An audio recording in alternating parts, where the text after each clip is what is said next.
What's going on, listeners? Thanks for pressing play today. In today's episode of Nerd Nostalgia, we're going to give you an old school episode. There is no new content this week. We were busy this weekend. So here is one of our favorite episodes where Trey and I interview Margaret McDonald. All right, enjoy the episode. Catch y'all in the next one. What's up, everybody? Thanks for pressing play today. In today's episode of Nerd Nostalgia, you're going to catch me and Trey and a special guest. You might have seen it in the title. We are joined by Meg Mcdonald, a voice actress in the anime game. And so this interview is basically about her career, the anime industry, how to become a voice actor or voice actress, and really just going over the anime industry. Guys, before we jump into everything, I want to make sure that y'all know to go ahead and follow us on Instagram at nerd.nostalgia. Follow us on Facebook at Nerd Nostalgia Podcast, on YouTube at Nerd Nostalgia Podcast. Drop a comment, send us a DM. We love hearing from you. If you're an artist of some kind and you have nerd artwork, please, we love to showcase that kind of stuff. Also, if you already haven't, please go to Apple Podcasts and drop a review and a like and give us the old 5 stars. Also, follow Meg. Here she is. Follow me on Twitter. I'm not that active, but I really try. It would be Margaret McD _VA. So MARGARET MCD _VA. And that would be my Twitter handle. I also have a Facebook page, and it would be Margaret McDonald, voice actress.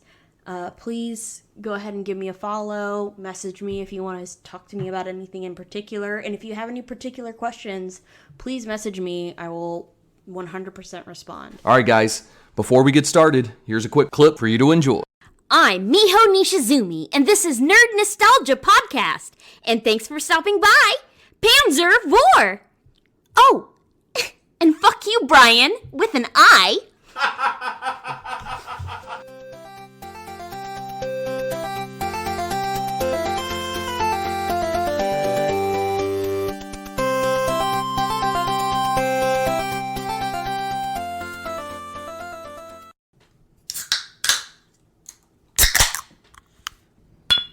Good evening, everyone.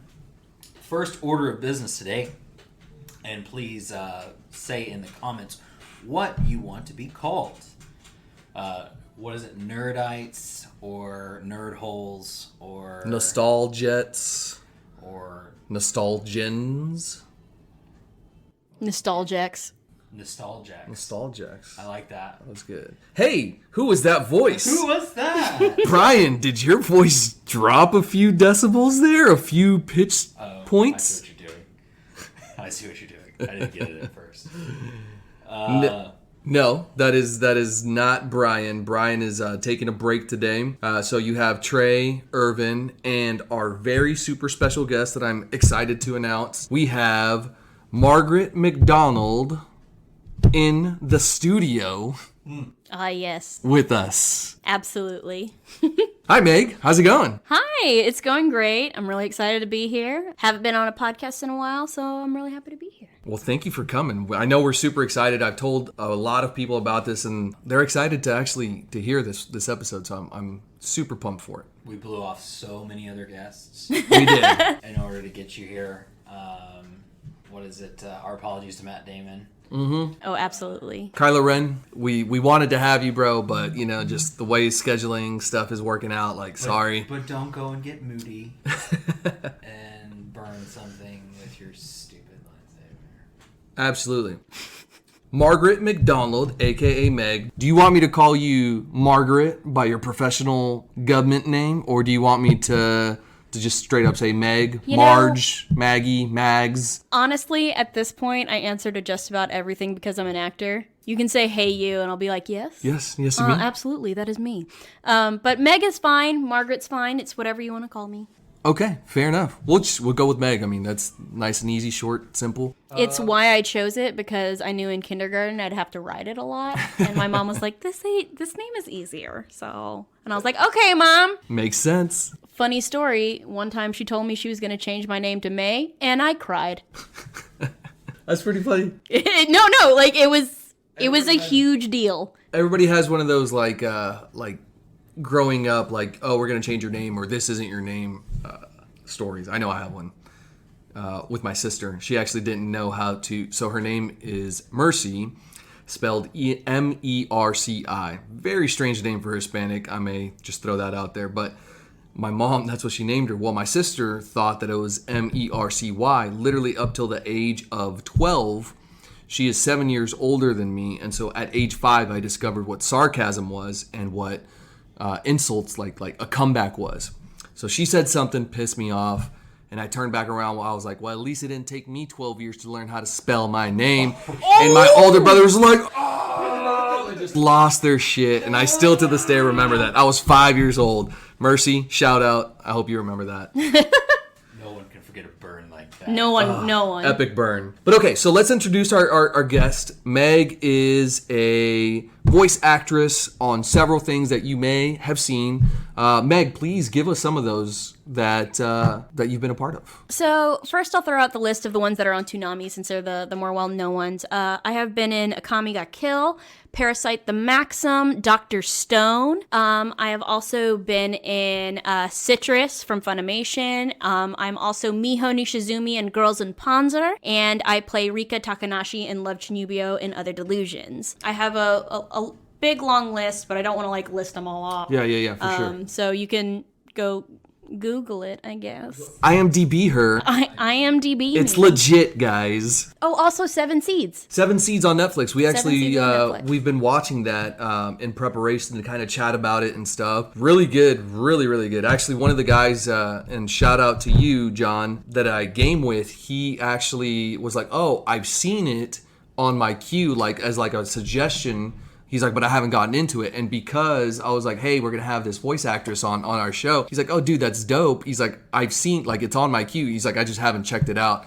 And he's super big into anime and stuff too. Yeah. And so I was like, yeah, man, check it out. It's actually really good story. It has a great story. I like it a lot. Yeah, the first half of the season, the first 13 episodes are really crammed in there, and you get introduced to a lot of characters. But from what I've been told, it slows down more and delves more into the individual characters more. Yep. So there's that to look forward to. Yeah. Season 2, I think I saw is coming out, I think March 26th or something like that. Oh, wonderful. Yeah. I only know that I sign these things that say I'm not supposed to talk about them until a certain date, and then I just have to wait until that date, and maybe I can talk about it then. Well, But- I've never signed that shit, so F you. That shit's coming out March 26th. There you go. Look it up on Netflix, motherfuckers. Well, let's get to know our host a little, or our guest host here, Trey. What do you think? Yeah.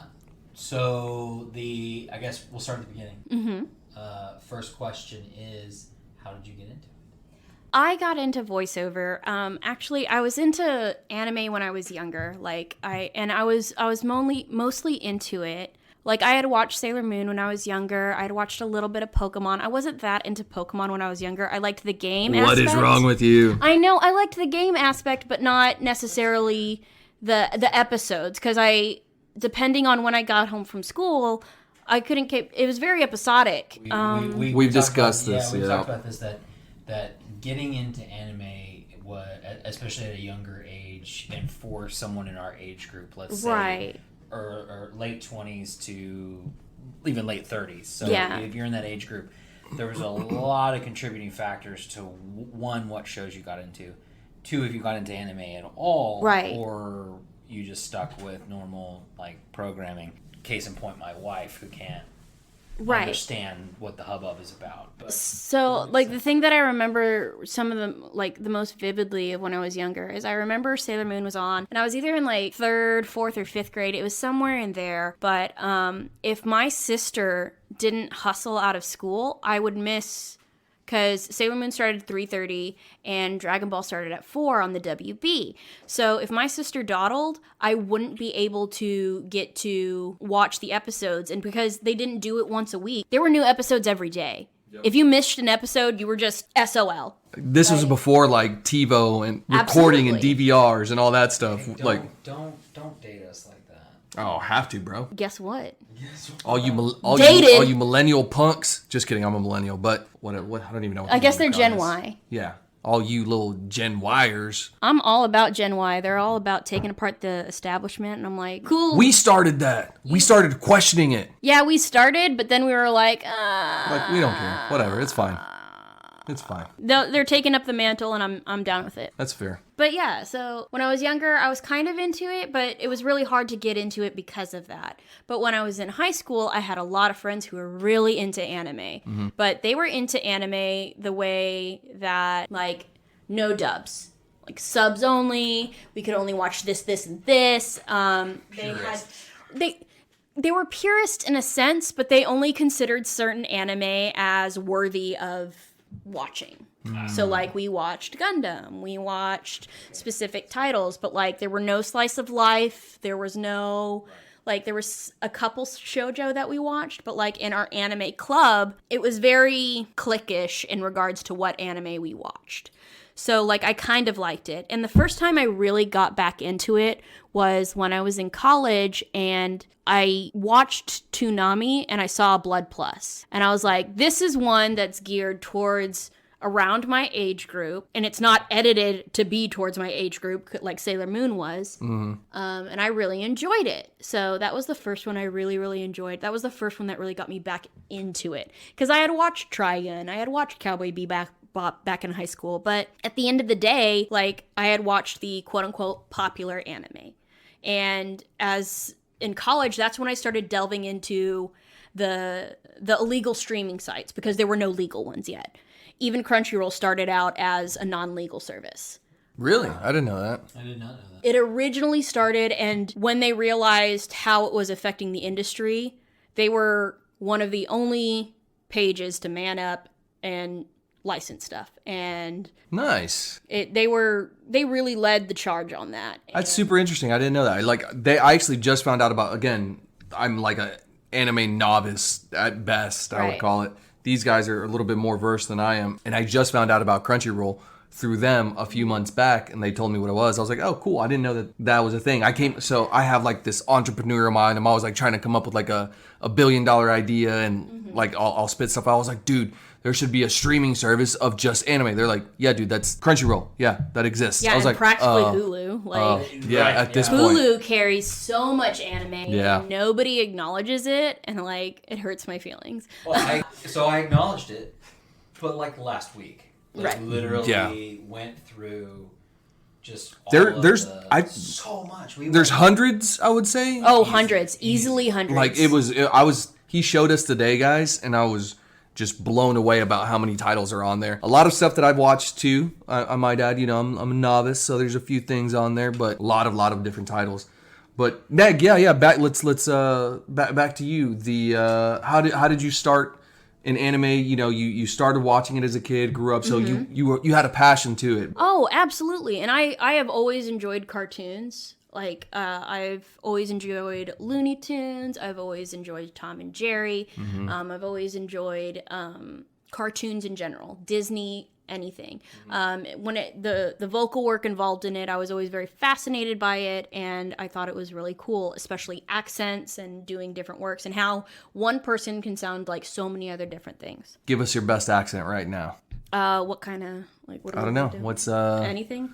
Give me a well, this one is Australian, and down under they talk it's a little like Cockney, but they have their oohs and ohs just a little different. Okay. And then there's Cockney, which is just really right up here in the mouth and in the nasal area. Nice. There is also French, which is a little bit back in the throat, and you really lean into the Z's in these and they.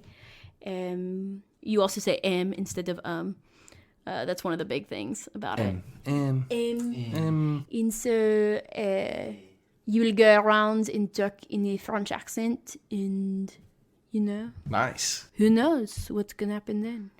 I will randomly be at home and I know I'm crazy, everybody. I'll fucking just start throwing out an accent and it's just awful. Well, yeah. Russian is always very good. The Slavic accents are always really fun. Eastern European. Oh yeah. Absolutely. It's like Borat. It's like Borat, but it also is like a deep. Like I really like Zarya's accent in Overwatch. Her Russian the Russian accent for that is just so perfect. I absolutely adore it. And I'm not a perfectionist on accents in any way, shape, or form. Like, I have general knowledge about certain things, and there's certain ones that I specialize in. But accents, some of the hardest thing you can go into, because you have to be so specific, because there are just so many different types. Even in England, the amount of different accents there are is insane. Like, Liverpool is different than Manchester. Manchester's different than Well, I mean, that's kind of London. like the U.S. too when you think about it. Like, Right. you got a Texan accent is going to be, which is Southern, is going But to a be way Southern different Belle than is way different. than like somebody from South and North Carolina, Georgia or even Peach. somebody from like Louisiana, for example. You know, like those accents are going to vary like significantly across the board. I would say one of the hardest accents is Cajun accent. Like those Cajun accents where it's like super like down on the bio, like those are very difficult. And it's amazing how difficult it can be. I also think Jamaican accents are very difficult, and I won't even try. Why not, man? No, I am so bad. Like, there are just specific accents that I'm just really bad at. And I there are a couple accents that I just, I will never try and get it. But yeah, because I was into all of these anime titles, but I never thought that I would be able to get into the actual industry, because it is known for notoriously like being so difficult to break into. Voice acting is very difficult. Voiceover in general is very hard, because at the end of the day, if you've studied to become an actor, you have this toolbox where it's you use your face, your your posture, the way you walk, the way you gesture, the way you stand. All of that contributes into acting. And voice acting is a distilled, very, very distilled form of acting, which is just your voice. And the thing that makes it even harder is that with anime, it's already animated. I can't change anything of what it's already been doing. Yeah. It's like reactive almost. If it's a prelay, like most American cartoons are prelay. Mm-hmm. So the actors go in and they do their lines and their takes, and they decide what's going to be in the episode, and then they animate it. So like they'll have like the general people walking around, but you can ad-lib depending on what you're doing. Like I know Rick and Morty is well known for ad-libbing. Oh yeah. I could totally see that. Right. The burping, right? Supposedly. I fucking loved Rick and Morty. Like, binged the shit out of it. He sat on my couch and watched it all day. What is your favorite episode of the newest season? I haven't watched the newest season. Because it's not out on Hulu or whatever yet. So, see, is it good? I is it good? am a big old nerd, and I broke into my parents' house, and I set it there. It's not breaking into their house if they love I have a key. It's they fine. love you. They if love they love me. you. I have a key that I know that they hid somewhere. Right. And so I recorded all the new episodes. There you go. Just let me know when you get to Snake Jazz, okay? Got it. Oh my god, I'm so excited now. There are so like I definitely stood in line for about like 4 hours for when the Rick and Morty bus, the Rickmobile came by Alamo Draft House a few years back. And I got some of the collectible merchandise from there. So I have like dope. the little spaceship. I have the Meeseeks box, and basically We have a Meeseeks box too. so the one where No, he goes we like have it's the board game. Oh, nice. Okay, so the box that I have, it plugs into the wall, and you know those big display like air flappy tube guys that people do, like the car show guys. Yeah. Right. They're at. It's basically that, but it's a Meeseeks, and you turn it on, and it does that, and it's great. It's absolutely fabulous. I promise I will chug both of these. I am dual wielding some nice. apple cider right now. I'm working on it, and they're looking at me disappointed because I am dual wielding instead of just chugging one. But, you know, sometimes I like a little lukewarm one. Sometimes I like an ice cold one. There you go. Well, it's because Anne gets mad at us that we make Marines on the tail. Yeah, that's why. It's cool. I've got 2 coasters now. 2 coasters. It's like dual sheets. It's not like y'all use this thing for this table for anything, anyways. But you know, Podcasting. Podcasting is exactly what it's used for. You have friends that come over. So, no, you don't. I am the only friend y'all have that comes over. It's funny that you just went through this topic, right? That It's so different from American cartoons. Like, if you want to do American cartoons, you have to go to LA. You just Okay. have to.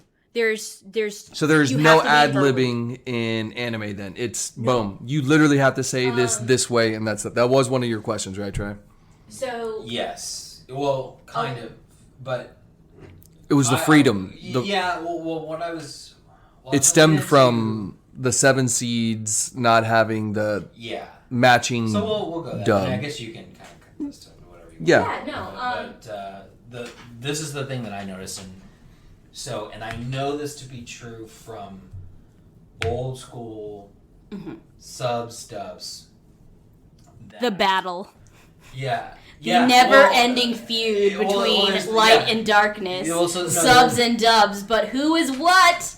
But there's let's say something like an anime from like the mid-90s. Let's just pick Gundam Wing for example. Oh, there you go. Watching the show in dub, so like this would have been 90s dub, like Toonami dub, right? Right. With subtitles. Yes. It matches pretty well. Mm-hmm. And so what that makes me think is that it was the same script that the sub was then dubbed from that script, from the subtitles, right? But with, for example, 7 Seeds, we see that the sub is completely, well, I say completely. It's like slightly off. Right. So I can explain this fairly well for you and pretty concisely. Nowadays, it's not necessarily a direct translation. It's a localization thing. And the reason we don't do direct translation is because if we do a direct translation, we either end up short of the mouth flaps or over on the mouth flaps. So we have to readjust. So when you're looking at the screen, and you're recording, and this is just about every studio. Everybody varies, but basically you'll have a screen, and on one part of the screen you'll have the script. On the other side of the screen you will have the visual. You have your headphones on, and in one ear you'll hear the English voice actors who have been laid in, and in the other ear you will hear the Japanese track. So when you're recording, you're trying to match up the line and how your mouth moves with the lip flaps on the actual screen. So if we want to do a direct translation and it doesn't fit, we can't do it. We can't. Because then it looks like Speed Racer. Exactly. Yeah. Good. Nice. Well done. Yeah. Right. Good callback on that. That's really what it ends up looking like. And it ends up being a big problem because people get really upset. They're all like, why don't you stay true to the original? And there's nothing we can do about it. There's nothing we can do about it. So the thing that has been happening more and more often is that there are 2 sets of captions. There's one for direct translation. Direct translation, and there's one that is basically for anybody who's deaf or isn't hearing impaired in some way. Right. I guess has some sort of hearing. I don't want to say impaired, but they're not hearing, is what it comes down to. And I know a number of people can't watch subs because they're dyslexic. They're so severely dyslexic that they can't. So when it comes down to this dub sub argument, you're arguing against somebody who cannot watch it another way in some aspect. Right. And I feel like a lot of people don't get that. But when it comes to localization, dubs are really for people who won't go out of their way to watch the subtitled version. There are people who will not watch it if it's subtitled. Yeah. Whether... I'm pointing heavily. I'm 100%. I'm not... Motherfuckers, I read enough at work. I read enough... just on a luxury basis, like as a hobby. I'm not trying to fucking read. It also takes away from the scene. Like for me, I'm not going to like read and then I have to look up and then embrace everything. I can embrace everything and just listen. I 100% understand every argument because the thing is I started at me, motherfuckers, at me, fight me. What's up? Don't at me. Don't at me. Hashtag So I absolutely loved subs, and I for a long time was like a sub purist. And it took me, and it was before I actually got into voice acting that I started accepting dubs. But it was when I ran into a friend and I was like, you're watching this dubbed? And she straight up looked at me and she was like, my older cousin can't read. and just, well, because the thing is I said it when I had said it because he was going to watch anime with us. And he did have some sort of, like, he was on the spectrum, but I didn't realize. And when I said it, it was an off comment, and her mom left the room, and I didn't realize how much of a issue that it was, because I you know, to me, that's where everybody, you know, like, everybody gave each other crap for that. So I was like, gross. And then she just stared at me, and she was like, do you want him to be able to watch with us or no? And I was like, no, I didn't mean that. I'm really sorry. I'm so used to people just watching, and I didn't know what to do. I felt so uncomfortable. I felt so out of what do you do in that situation? And because I was younger, I was like in college, like I was in my first couple years of college. Yeah. Like, so first couple of years of college are notorious for being like your first, like, trying to find yourself and trying to fit in, like, really well. So, like, that really affected me because I had never considered that anybody with some sort of, you know, I guess, disability, would you put it at that point? Yeah, I mean, just difficulty handicap? watching. No. Right. Difficulty reading, difficulty listening. It'd have to be disability. It'd have to be like. But it's no, but that makes perfect sense, and I never thought about it that way. Right, I had never thought about it that way, and But that I was never- the first time it really slapped me in the face. But I really had never cared one way or the other. Now I will find myself now, and I think we kind of talked about this a little bit earlier, that, like, if I'm watching something, I actually have it dubbed so I can listen to it, but I also have it on subtitles because, one, I may be focusing on something with a child, like with one of my children, like doing something, but I can hear it in the background. But then my child may be screaming, so I can't hear the television, so I'm actually reading it. Yes. So I switch back and forth, doing with 7 seasons, and this may be just the way that Netflix has done it or whatever. It is, I think, a more true translation because I saw Big Sister, Big Brother, a lot more than what was actually spoken. So the standard on Netflix usually it's the direct translation, and everything that is dubbed is dubbed.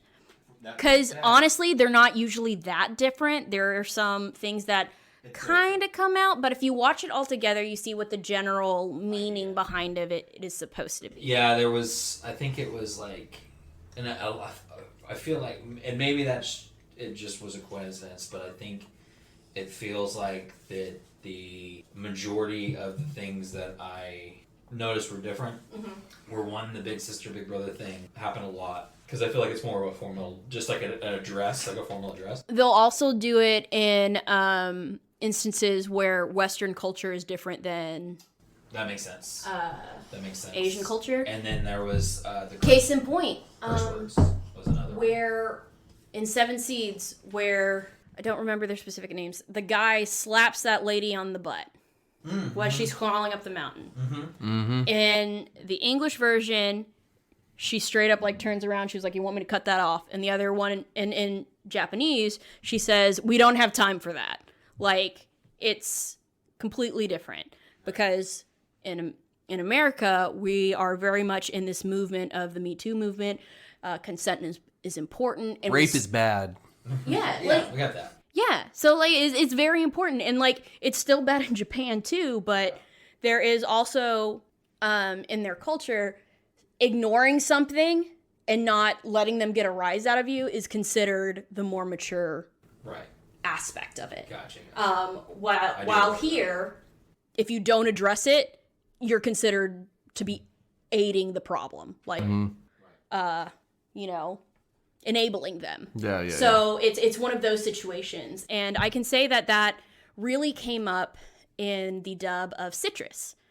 Citrus is an LGBT anime that Funimation has released, and that Funimation licensed, pardon me. And there were a couple scenes that just didn't translate well. And when the director, Kristen McGuire, went back and looked into the manga and read through a bunch of things, she realized what wasn't being translated in the language, because there are nuances of the Japanese language that even if you get the direct translation, you're not picking up on the subtle undertones of it. Right. When we translated it, we changed specific scenes and made it more appropriate for an American audience, and you understood it better. Like, there is a scene in the first episode that I'll even point out, and watching it in Japanese makes you uncomfortable. Watching it in English, you understand what's going on. Because in the Japanese, it seems like one of the girls is taking advantage of the other. And in the English, this girl is doing what she literally thinks is true. Like, she thinks she's teaching a lesson rather than it being something. And it's insane the way that these kind of changes happen. And you can tell that that was the intent of the Japanese to come through, but because we can't hear the cadence and the undertones and even the mannerisms of Japanese culture, we don't get to pick up on that. We can't pick up on it. Yeah. Right. Like, even somebody who is fluent in Japanese, They're not going to, exactly. If it's not something that even they like a have Japanese absolutely American trained wouldn't for. be able to pick up on it just because they could have grown up here. They speak, his Right. parents are Japanese. He's just not going to have that because he is more American than he is Japanese and Right. grew up in their society and culture. That makes sense. The cultural differences are a big deal, and we have to address that within the dubbing community. Another thing that really comes down on people, on actors in particular, is that actors will get destroyed by sub-only fans for things that are not in their power at all. Yeah. They'll be like, oh, I can't believe they said this line this way. At the end of the day, it's the director's call. You're almost a tool. You're just there for your voice, basically. Which kind of brings me up to one of the questions that we had for you was, and I'm totally blanking out on it right now. Mine was, so that being said, what was your first audition like? My first audition. Okay, so this is actually how I got into the industry. So I had been going to like anime nights and stuff, and I still never thought I could be an actor. I really didn't. I was friends with somebody who was a director, and I still never thought I could be a voice actor. Like, because I don't expect that from my friends. Yeah. That's like me coming into your job and acting like I know everything about podcasts. I don't. Yeah. I'm an actor. I've been trained in a certain field, and it's the same reason why I don't dye my hair or cut my hair. Because guess what? I didn't study that. I'm not going to pretend like I know how that works. Yes, you put this bottle on for this long, but do I know that's really the best for my hair? You could read instructions, but I mean, you kind of have like a background in, not necessarily in voice acting. You have it in theater, right? I have it in theater. I personally could not go into it because I don't have that background, right? Right. I have zero background. There's no theater. There's nothing. Like, I barely even know anime, right? So I get your point there. But you did have a little bit of background. Like, you did know theater and stuff.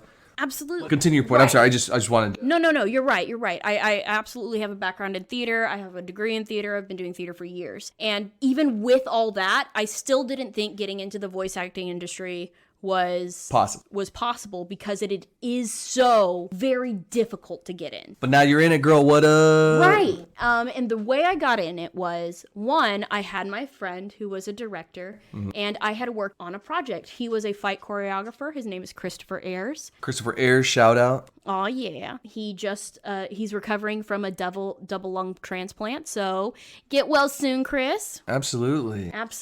He's the voice of Frieza. That's probably one of the... Are you fucking kidding me? Oh my god. Get well soon, fucking Lord Frieza. Oh my god, okay. These Saiyans, these monkeys, we need you. We need you, Lord Frieza. He's a doll. He's a wonderful person. I absolutely adore him and all he does. And he was a fight choreographer, and I was working at a school where we were doing Macbeth, and we needed a fight choreographer. And my director was really pushing back on me, saying that we didn't. And I was like, look, we're a high school. We have to have one. These boys are going to kill each other. Fight each other. So I asked if we could bring Chris in, and so we did. And so I worked with Chris for a number of months, and we worked together for a while. And I still didn't even get my first role for him until years later. Mm-hmm. But my teacher at school, Justin Doran. Shout out Justin Doran. He played Aramaki in Seven Seeds. Oh. Baseball guy. Baseball guy. Yeah. I figured that was the easiest way to. Yeah. Hold on. Lots of dogs. Yeah. Wait. He was the dog guy, or was he the? Because there was technically 2 baseball guys, right? Yes. Okay, so he's the dog baseball guy. He for was those from that have Team seen Winter. that. Okay, Team Winter. There we go. Okay. He is a great actor, artist. Remembering their names when it's Japanese, I'm like, fuck. I'm like, I don't. Oh no, I 100% understand that. Like that's how Also, there were so many characters listed in the first 13 episodes of It's Seven a Seeds lot, that it is very It's a difficult. lot. That's a lot. But yes, the guy Continue, yes. with the dogs. The guy with the. He was in a number of different anime, and I was in one of his classes in college, and he said to us, for your midterm, we are all going to have a professional audition at this studio. He had worked out a deal with this director that he would bring in all of his students and see how they tested in a professional environment auditioning, and if they found anybody that they really liked, they could call him and he would make sure that they would attend their sessions. And I was the one called. So I was gonna say, so it did not go well for you, is what you're telling me. Oh, absolutely not. No, I'm just kidding. It went well. I used a stupid trick that I had learned. He had mentioned it in passing along, like at the in like one of the very first classes, and I did it. And as soon as I did it, he locked eyes with me. And he just gave me a nod of like, well done, young Padawan. Well done. Well, no, because the thing is I was given this. They gave me the line and they told me about the character, and it was supposed to be like super robotic and stuff like that. Mm-hmm. And I did it the exact opposite. And my teacher snapped his head and like glared at me. And he was like, "Oh, can you try it one more time, just a little more like this?" And then I did it. And then he stared at me and he went, "Oh." And he nodded his head because he knew what I was doing. Okay, I was showing that I could run the gamut. Hey, there you go. That's exactly what I was gonna say. I was like, You were showing him. Oh, I could do it this spectrum, and I could also do it in this spectrum. There's and so a you gave him science to 2. auditioning. That is there amazing. Is a science to auditioning. I like that. There is an absolute science to auditioning in regards to when you submit, of when you get it. Like if you don't get the email immediately and submit immediately, a lot of people will say to wait until the last day and then submit because they're just going to get a swarm of emails at the front. They kind of pay attention to the ones in the middle, and then they pay attention to the swarm of entries at the end. So especially when they're submissions like Boom. that. One of the other questions we had was, hey, give us a little tip, about it's insane. about the voice acting game. Okay, there you go. There's a tip for you folks that if this is an aspiration for you, that you can take to heart. I would say the biggest hint though is read aloud. If you want to be a voice actor in general, practice reading aloud. That's it. So I read children's stories That's exactly every night. That's exactly what you need to do. So one thing and this is tooting our own horn here, and people have told us that Trey and I have good voices, like it carries over well into it. So we're like over here just big heads. Maybe me. Yeah, bitch. They told me to. Fuck you. Okay, so would you say that is one thing that you wish you would have known prior to starting like your career that you would have done? Or is there something else that... There are a couple things I'd wish I would have known. One of the big ones is how the sub-only fans will come after you in such an aggressive manner. They at me on Twitter and will point out what they think is wrong. And at the end of the day, like, I can't respond to it. Yeah. I can't even pretend that I saw it. I would respond to all of them. Just right? for fun. Just for fun. It's so difficult because you get these people coming at you and you can't really defend yourself, honestly, because at the end of the day, like, it looks like you're throwing the director under the bus then. Yeah. But I don't get to decide which takes that I do are kept. And as a director, their vision is the goal, not somebody who is watching the sub anyway. Right. Yeah. That's still the age-old question. Subs and dubs. I think you've really broadened my perception of like how it not necessarily came about, but like I understand that dubbing it, and especially like in the early versions of dubs and everything, was just to bring it to a wider audience, right? And especially for children, like if there are shows that are geared towards children, but now we've gotten to the point where anime is global, right? And there are, we discussed it earlier today, that there's just so many different genres of anime and so many different directions that it's taken some geared towards adults and some geared towards children, and whatever those may be. The ones geared towards children, I think, are what a lot of us are introduced to first, being, you know, Pokemon, Yu-Gi-Oh, things of that nature. But then you really understand, Right. okay, these are adult shows for adults, that these people should be cool just doing sub, which is, again, in the first adult shows or anime shows that I watched, I did watch them in sub. Mm-hmm. But then it makes so much more sense now, like with you saying that, it's like, well, not everyone can, for whatever reason, Right. maybe. Right. So a dub of that show is definitely needed. Yeah.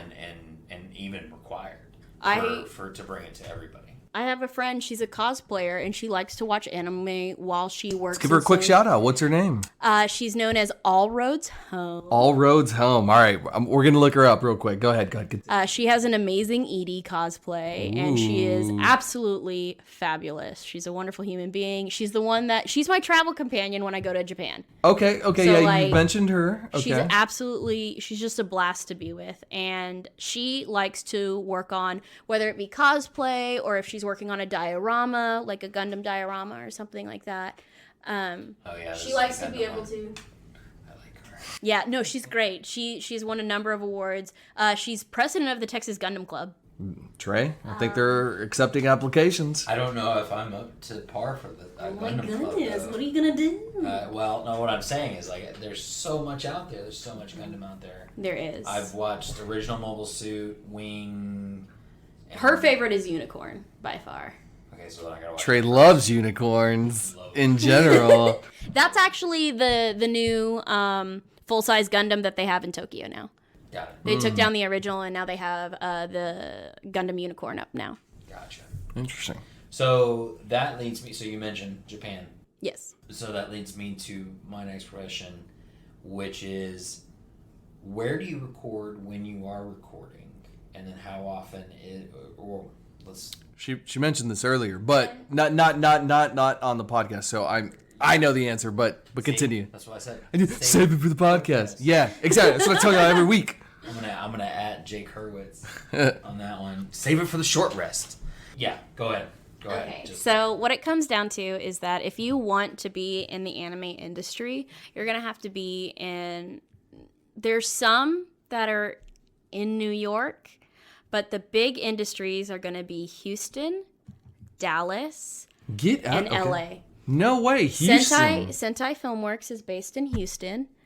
Hell yeah, it's cheap rent down here. Yeah. Heck yeah, it is. It's also where ADV started. So the original dub of Neon Genesis Evangelion. Genesis, yeah. That was not the Netflix dub. It was the older one. That's where ADV started here as well. They went under, and now Sentai is who runs the Houston area. And then Funimation runs Dallas. But those are the places that you want to be. You want to be in either Houston, Dallas, or LA. So it's funny, whenever I originally, we reached out on Facebook, right? And go ahead. Spoiler alert.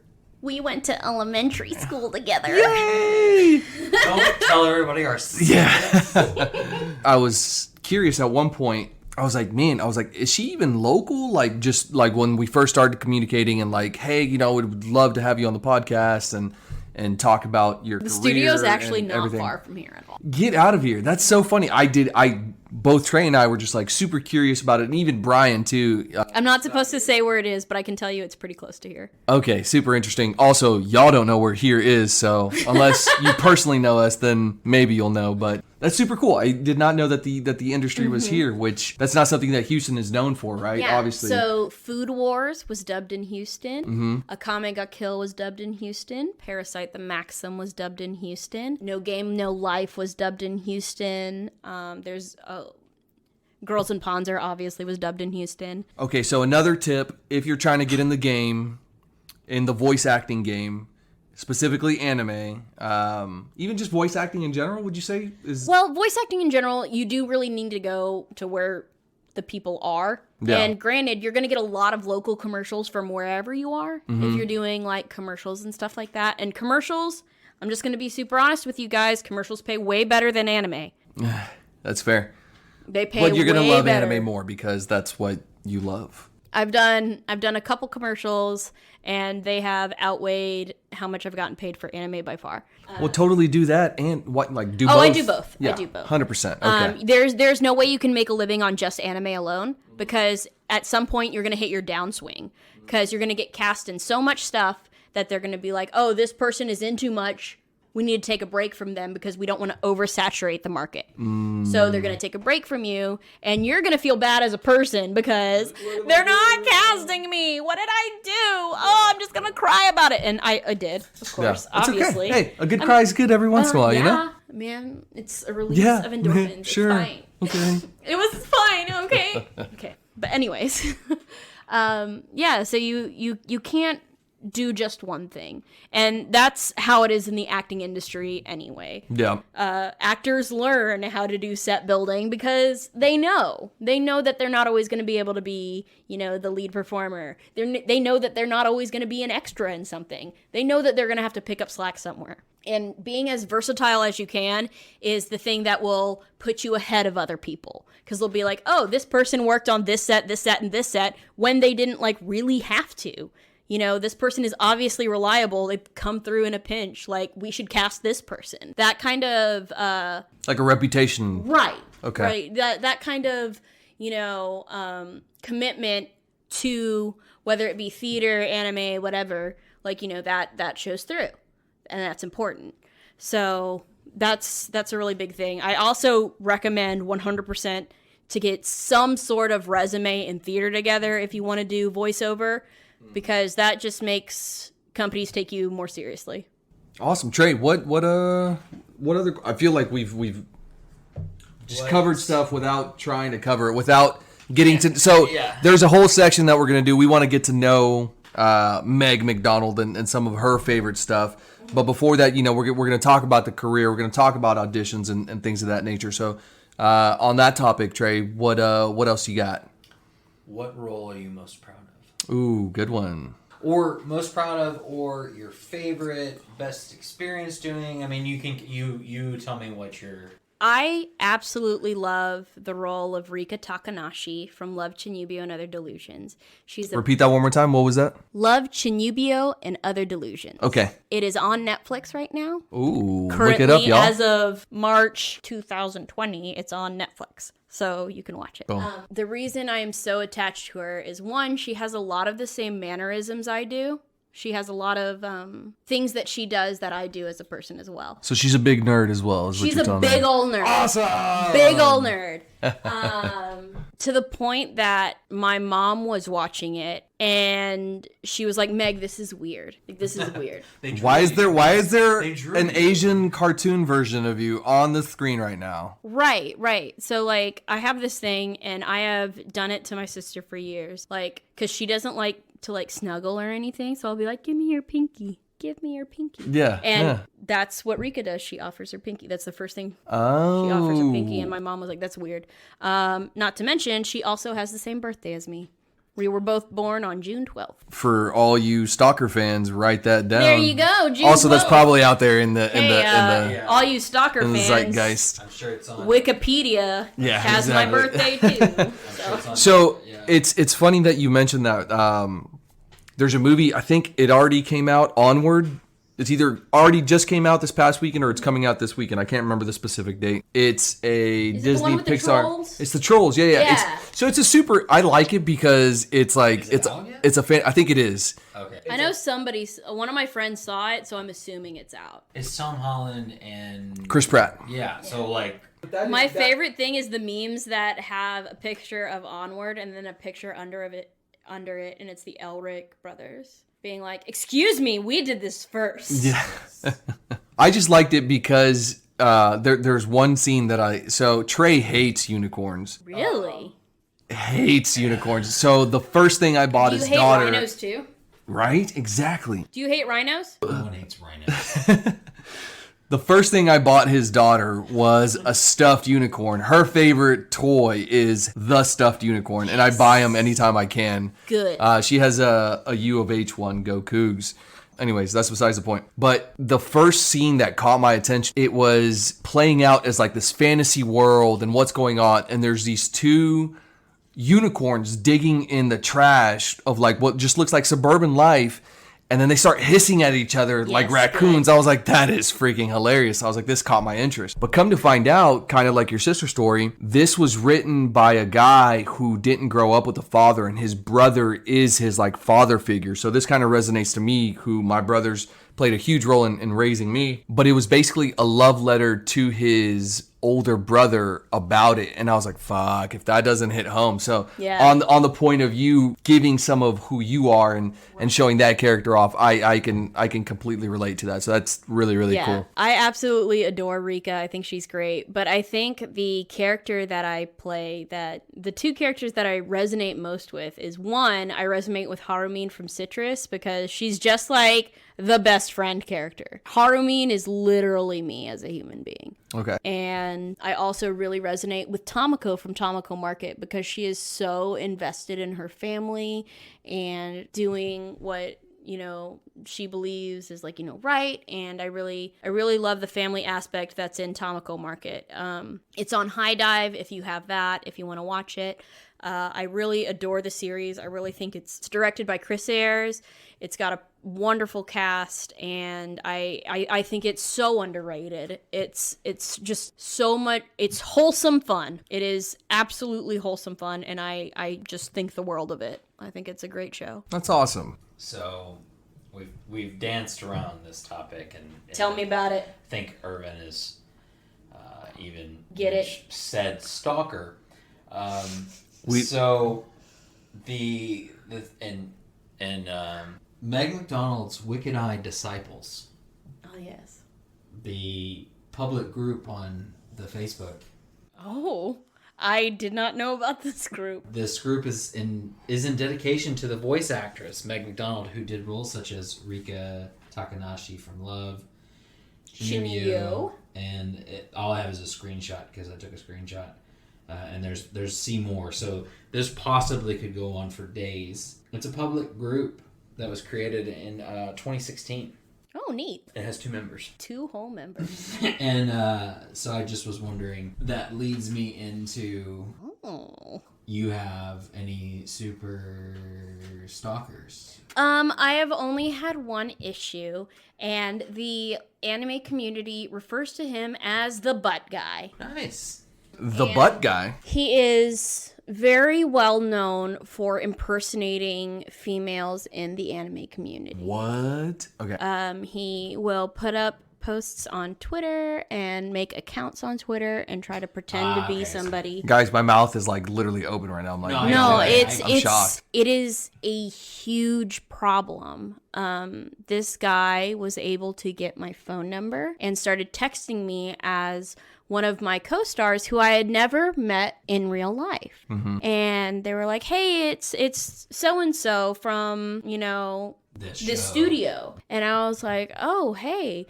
And they started listing off all this, like, some of the stuff that they were doing. And I was like, oh, okay. And I got really confused because I had never talked to this person before. Honestly, us voice actors, unless we come in right after each other, we don't meet other voice actors. Mm-hmm. We're alone in the studio. We don't know each other. Like, as I've said, I'm trying to think of somebody. Lucy Christian, I've only met a handful of times, and one of them was at a convention. I've played Genevieve Simmons' sister multiple times, and I've probably seen her in person maybe 10 times. Wow. But we don't really see each other that often. So this guy was able to, like... He got my number, and he started messaging me. And I started realizing something was off when he was talking about that he was really irritated because he had been working out, and it just wasn't showing up on film because she works in film as well. And I was like, this doesn't make sense. This person wouldn't talk to me about this kind of stuff. Like, I know of this person, and what I know of this person doesn't match up to what's being said right here. So I called one of my friends, and I was like, hey, I'm getting messaged by some number in Florida saying that it's this person. Does this person have that number, have a number like that? Because, you know, a lot of people keep their numbers. Yeah. Whether they be from like, New York, from LA, when they move somewhere, they keep the number. Right. Like I have the same number since I've had in high school. So if you still have my high school number, hey, hit me up. You can slide in them DMs. Yeah, slide in my DMs, and I'll be like, who are you? Oh my God.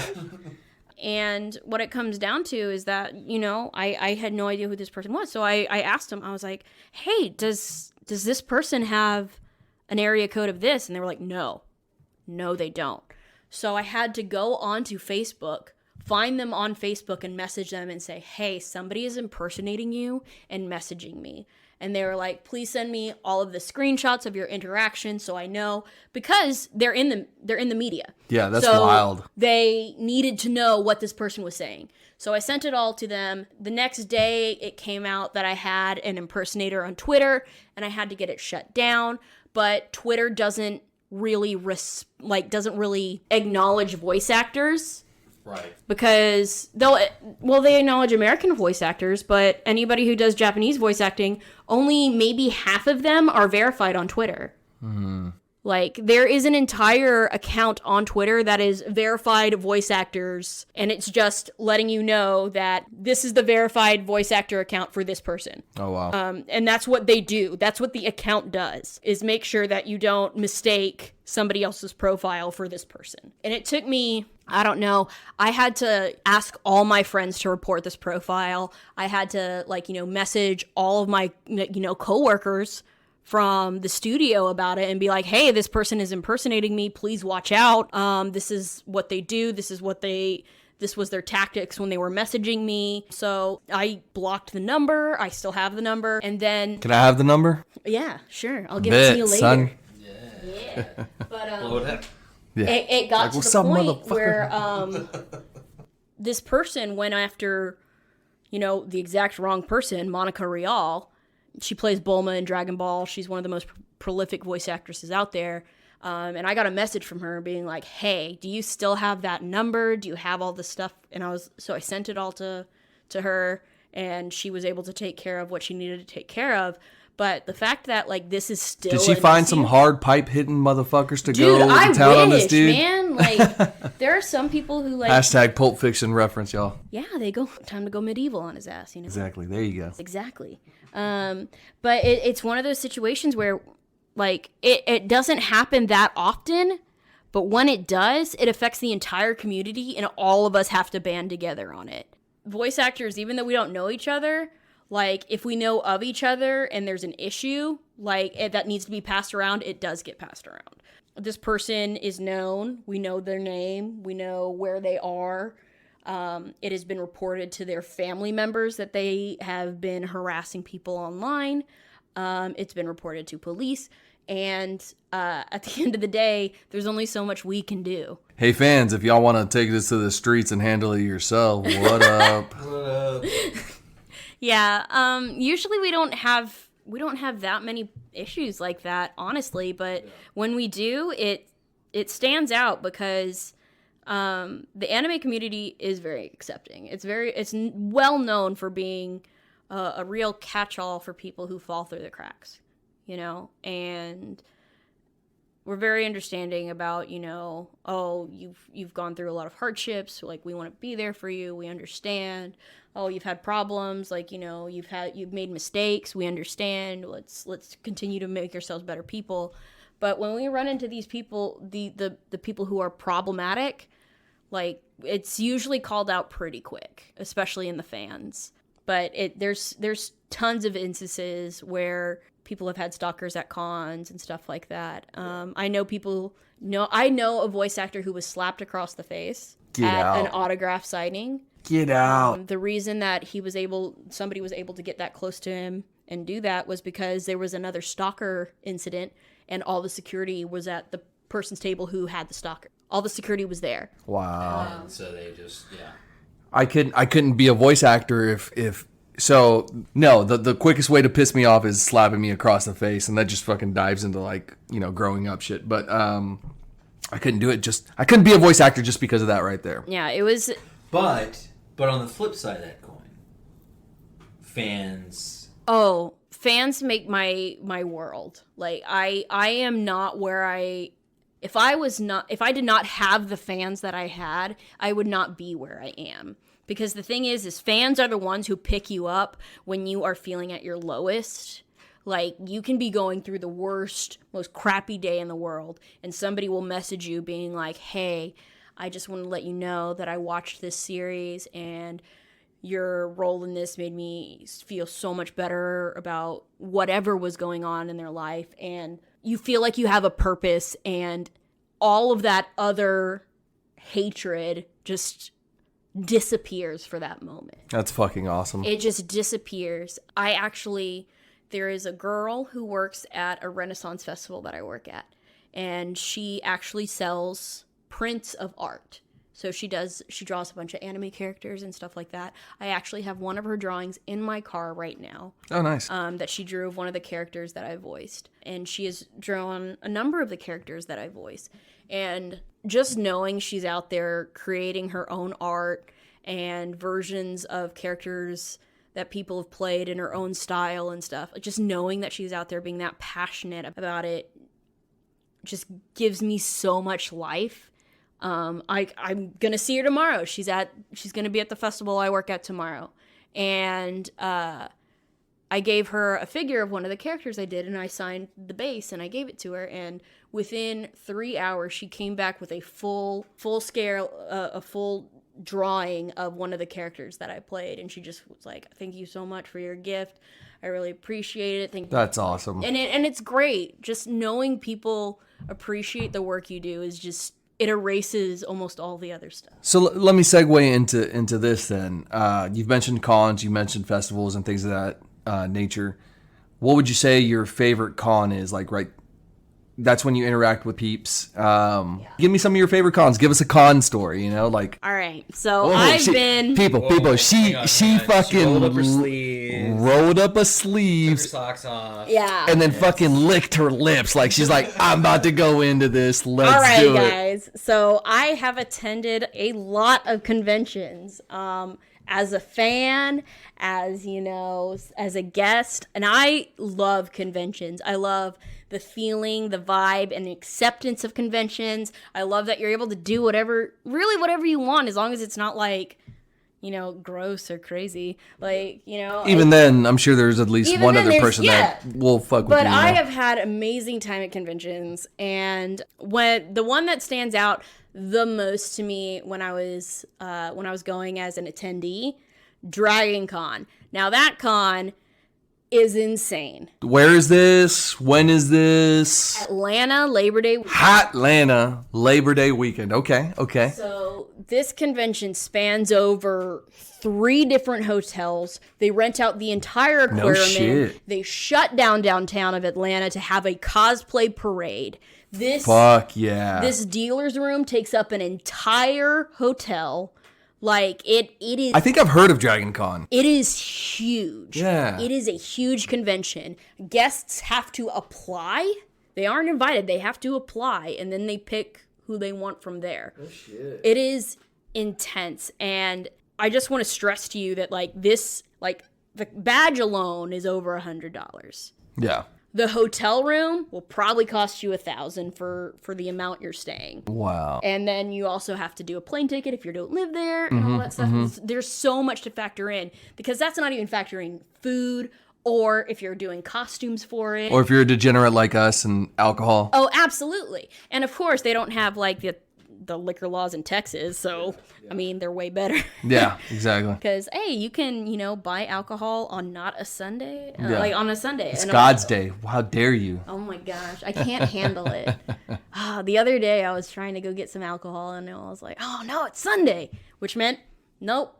I can go buy beer or wine. Better go talk to Jesus. He's got some liquor or wine for you. Too funny. So yeah, continue. So this con, Dragon Con, so they super fun. Oh, it's absolutely insane, crazy. I didn't even go to any panels. I just went to parties. Yeah. Like I the only part of the convention I actually went in was the dealer's hall, and it was so jammed packed with people and things to look at. It was amazing. Yeah. I got my first kimono at Dragon Con.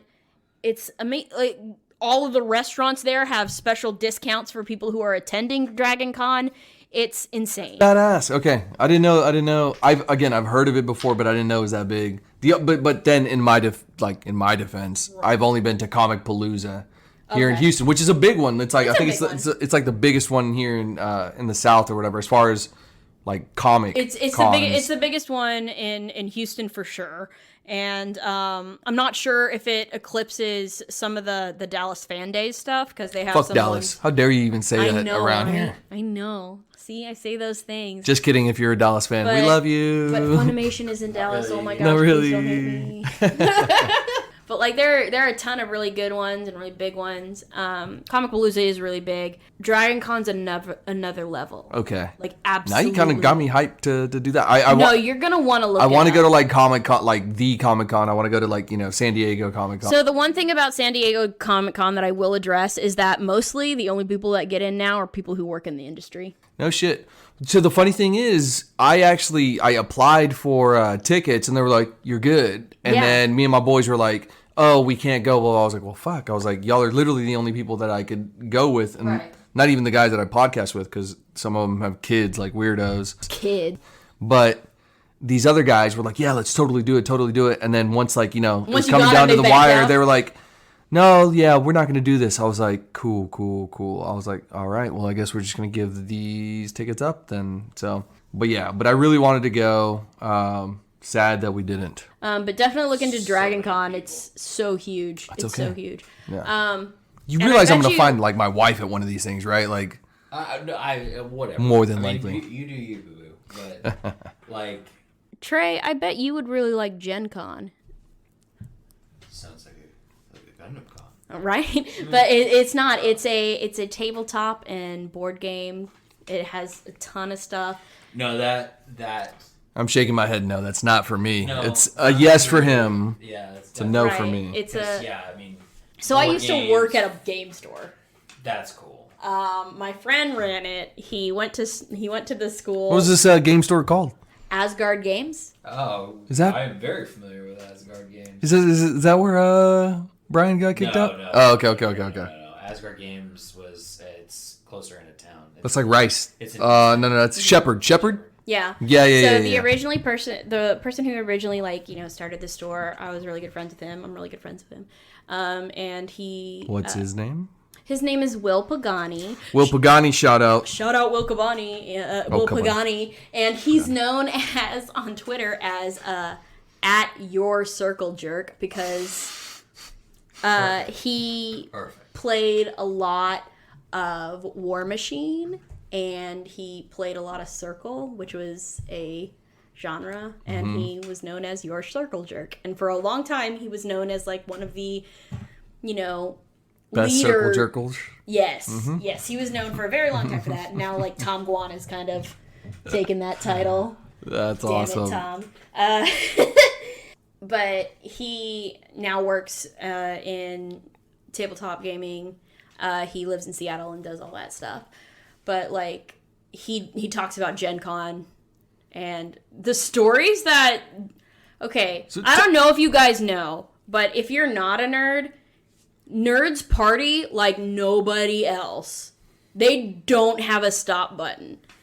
If you did not know, because it's they let them out. Exactly. It's you can't reel them back in. It's 36 years of not partying and then being like, wait, this is allowed? No, like the time like I don't even want to drink alcohol anymore. Blackout was because I was partying with these nerds. Wait, how many times have you blacked out? I have blacked out probably 5 or 6 times. Today? Yes. I'm just kidding. Today, absolutely today. I have blacked out probably 5 or 6 times over my life, and it's usually with these damn nerds. Nice. Because... That's fucking awesome. Well, no, they're the party insane. doesn't stop. It doesn't. You're having a good time. You're around people that you're on the same wavelength as them. Like, I totally get it. The best part is that's why I black out around you guys, is for that reason. I almost blacked out at Dragon Con, but I remember all the stories from that. This is a new case of beer being opened. New case. I don't know if you can hear all that, but This is also super imported beer, so it's also coronavirus free. Because it's double wrapped. It's double wrap. For your So pleasure. so there's the cardboard case you open that you But normally it's get to still your beer. cerveza. But then there's one more layer of plastic wrap that you get to. And for your enjoyment, Not bad. Nice. Imperial. That's what we're drinking tonight. Sponsored by Imperial beer. Sponsored by Imperial Beer. Yeah. Imperial Cerveza since 1924. Ooh. She's so good at it. It's like she does it professionally, y'all. What? No. I was actually looking for Barely. a date. Like maybe she read the date off of it, but I was like, It's on the is it? case. Yeah. Okay. There you go. I was like, did you just guess? La Cerveza de Costa Rica. Ooh. Look at that. Miss Garcia would be proud. Miss Garcia would be proud. Shout out Miss Garcia. Let's get to know Meg a little bit, right? I feel like, Trey, you have... I have. Tell I have me. I have one more. Get Okay, me. before we get to know Meg on a personal Tell me. basis... What? And I wanted to ask this before the con thing, but I was really interested about the con thing. What character do you have the most fans from? Oh. Maybe not what you're best known for, but who did you pick up the biggest or have received the most? Okay. So in Japan, Girls in Panzer is the biggest one. Miho Nishizumi is the biggest character I've played so far. Because in Japan, Girls in Panzer is huge. Okay. When I went to Japan, Girls in Panzer had just come out. I walked into the city and there was billboards with the character I played. Like, up. That's pretty dope. I just stood and stared, and Vet was like, Meg, are you okay? And I'm just, like, standing here with, like, my eyes watering. Like, I had no idea. I did not realize how big it was in Japan. Because in America, it's not nearly as big. No. But in Japan, it was absolutely huge. Like, I walked past a pachinko parlor, and they had a whole floor, like, dedicated to, like, Girls in Panzer. That was, like, the theme of the week or whatever it was. It was... When I realized how big it was, I was shocked. I went into, like, the anime stores, and they'd have full displays of just Girls in Panzer. Like, just Girls in Panzer. And I didn't know what to do with myself, because I was like, I didn't know. Like, what do you do? Like, I didn't know that it was a big deal. So when I talked to anybody in Japan, and they asked me, like, what I did, like, the first thing that, came to mind... Hey, you know that really big-ass hey, billboard you saw out that? there? You saw that I there? am the voice actress, the American dub of that. What up? They're like, holy shit. No, like, so I went to... Also, they're like, you're American. I've never seen one of y'all before. Take a picture. So Sundays in Yoyogi Park at around 1:30 p.m., the greasers start to show up. And I'm talking Legit greasers. pompadours, like leather jackets, and they dance, and they don't really talk to the Americans that much.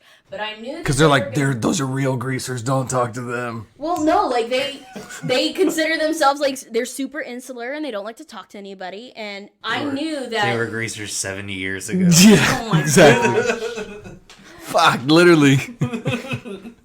so it was really interesting. John Travolta's a god. Yeah, no, and they would play all 50s music. They played Elvis Presley, it was very interesting. And I knew that they were gonna be there, and I'm really into a rockabilly aspect. I really enjoy that, and I just enjoy the music really. So when I went, I knew it was gonna be there, so I brought a dress for it, because I knew. So I went out there, I brought a dress for it, and Was it white? No, it was Damn it. it was red, and it Ooh. had, or no, it was black, and it had little red hearts, and it was polka dotted, and it was a halter dress. So it was one of those traditional Yeah. So I went, and I walked over there, and they had just started to arrive, and one of them looked over at me and noticed me, and looked at me because I was wearing what they would wear, but I wasn't Asian. So I caught a couple of their eyes.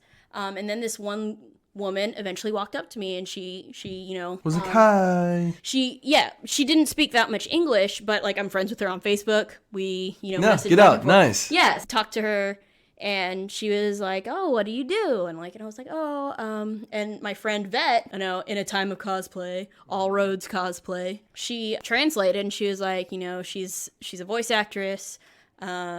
She does series and stuff like that. And so they're like, "Oh, what have you been in?"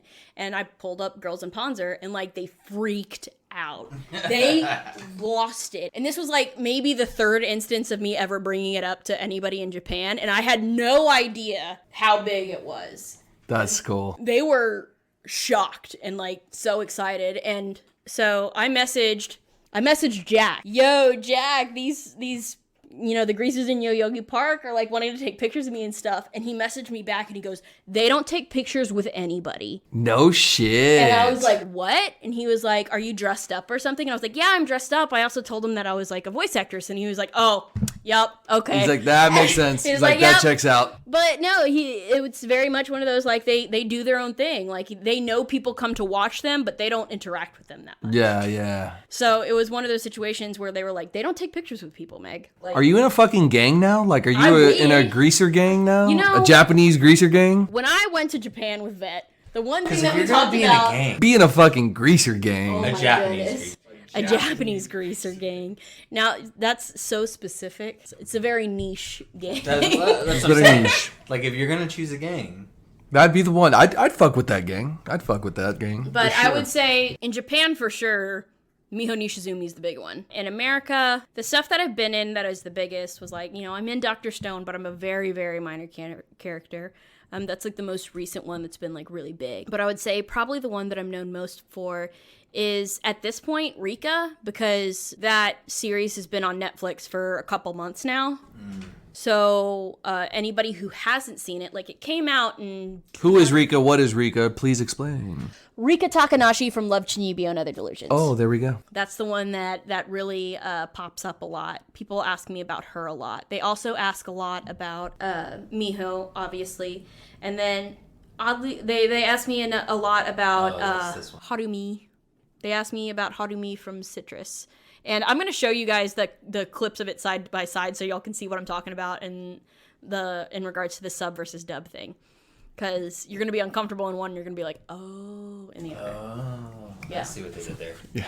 So it's a weird situation. Yeah, I would say probably Rika's the biggest. She's had 2 series, 3 movies. But that's the biggest one in America. That one's the most, I would say that one's the most beloved. That one, and then also Harumi from Citrus, because that one's such a lot of LGBTQ people watched it, and that's one of the ones that I really promote because I am really so for all LGBT titles being dubbed, because for so long they were ignored. And they're now being treated with the respect they deserve, rather than, oh, this is just a Yuri show or this is just a yaoi show. And I feel like people are actually being like, no, this show is going to mean something to somebody.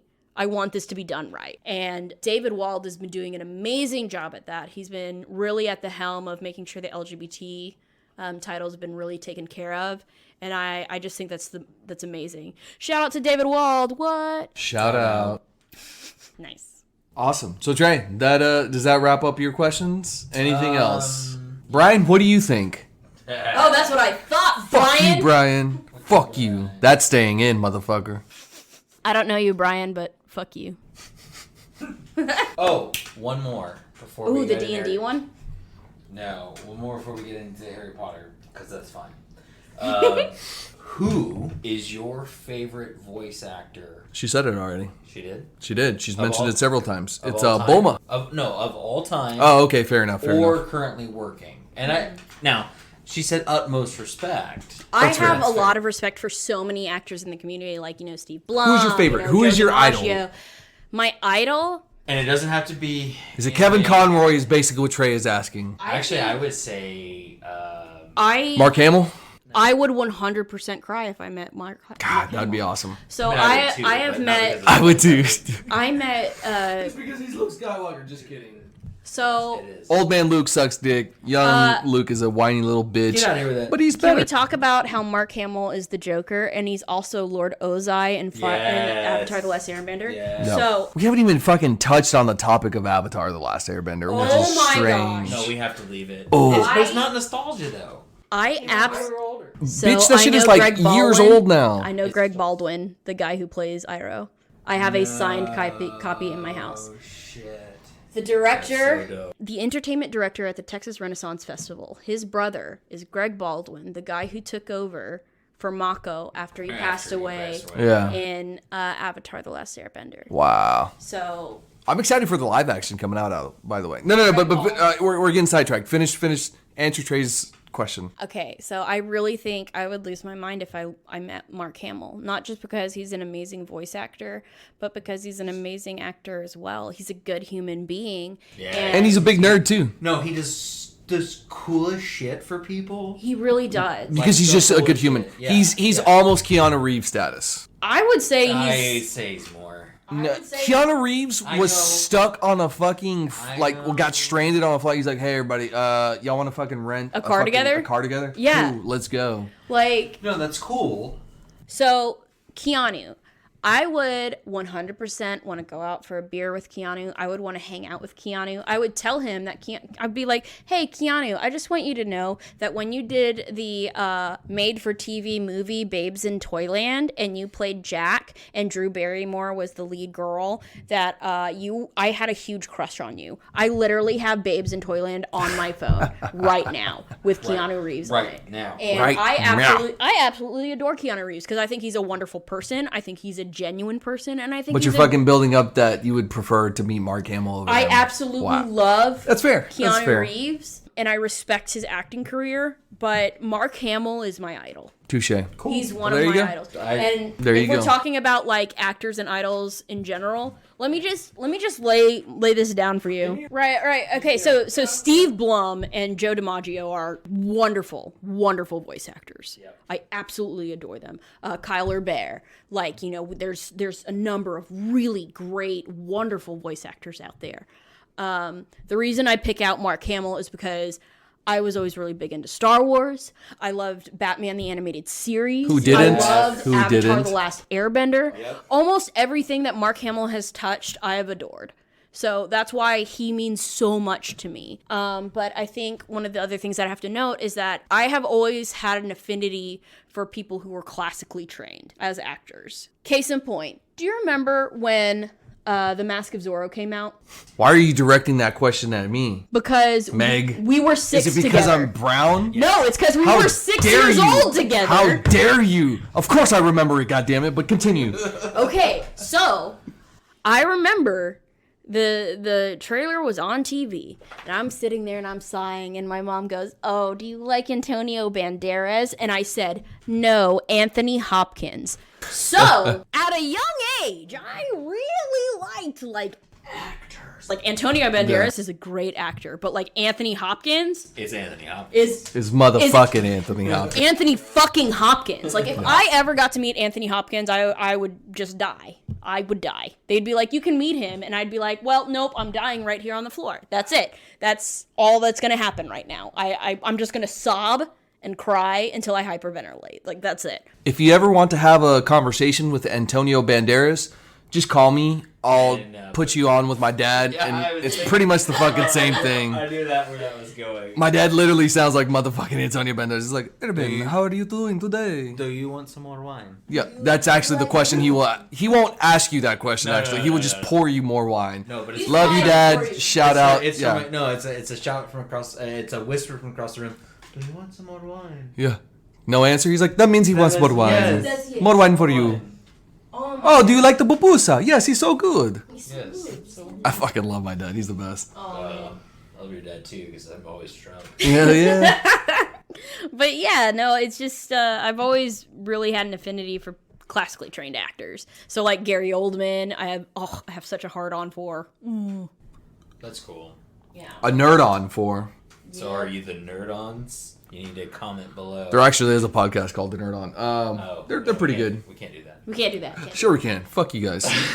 Nerdlets. I still like nerd holes. Nerd Holes is actually really good. So I think classically trained, cool. Mark Hamill, great choice. I have no. Do you want to know my lady crush? Go for it. I adore Helena Bonham Carter with a passion. Who is she? Who doesn't? Whoa! Guys, Whoa! Bellatrix Lestrange. Holy shit. Oh, okay. Yes. Chick from Fight Club. Yes. I am horrible. No, he's the worst with names. I am horrible with names. I adore her. So Brian. Oh God, I love Brian. Oh wait, Brian's not here. Yeah. I go back and forth with the names, and I think that I've talked about this with you and I'm not sure. I don't think I brought it up in the podcast before. But we used to play. I waited tables all through college, bartending and stuff. And so I played a game, or we played a game, I should say, where it was. Fuck with Irvin as much as possible to get him as mad as that's possible. That's a good game. I never played that game, I'm the champion. but 2 to 6 episodes, I was like, hold on here. There's something going on. There's something going on. Fuck you.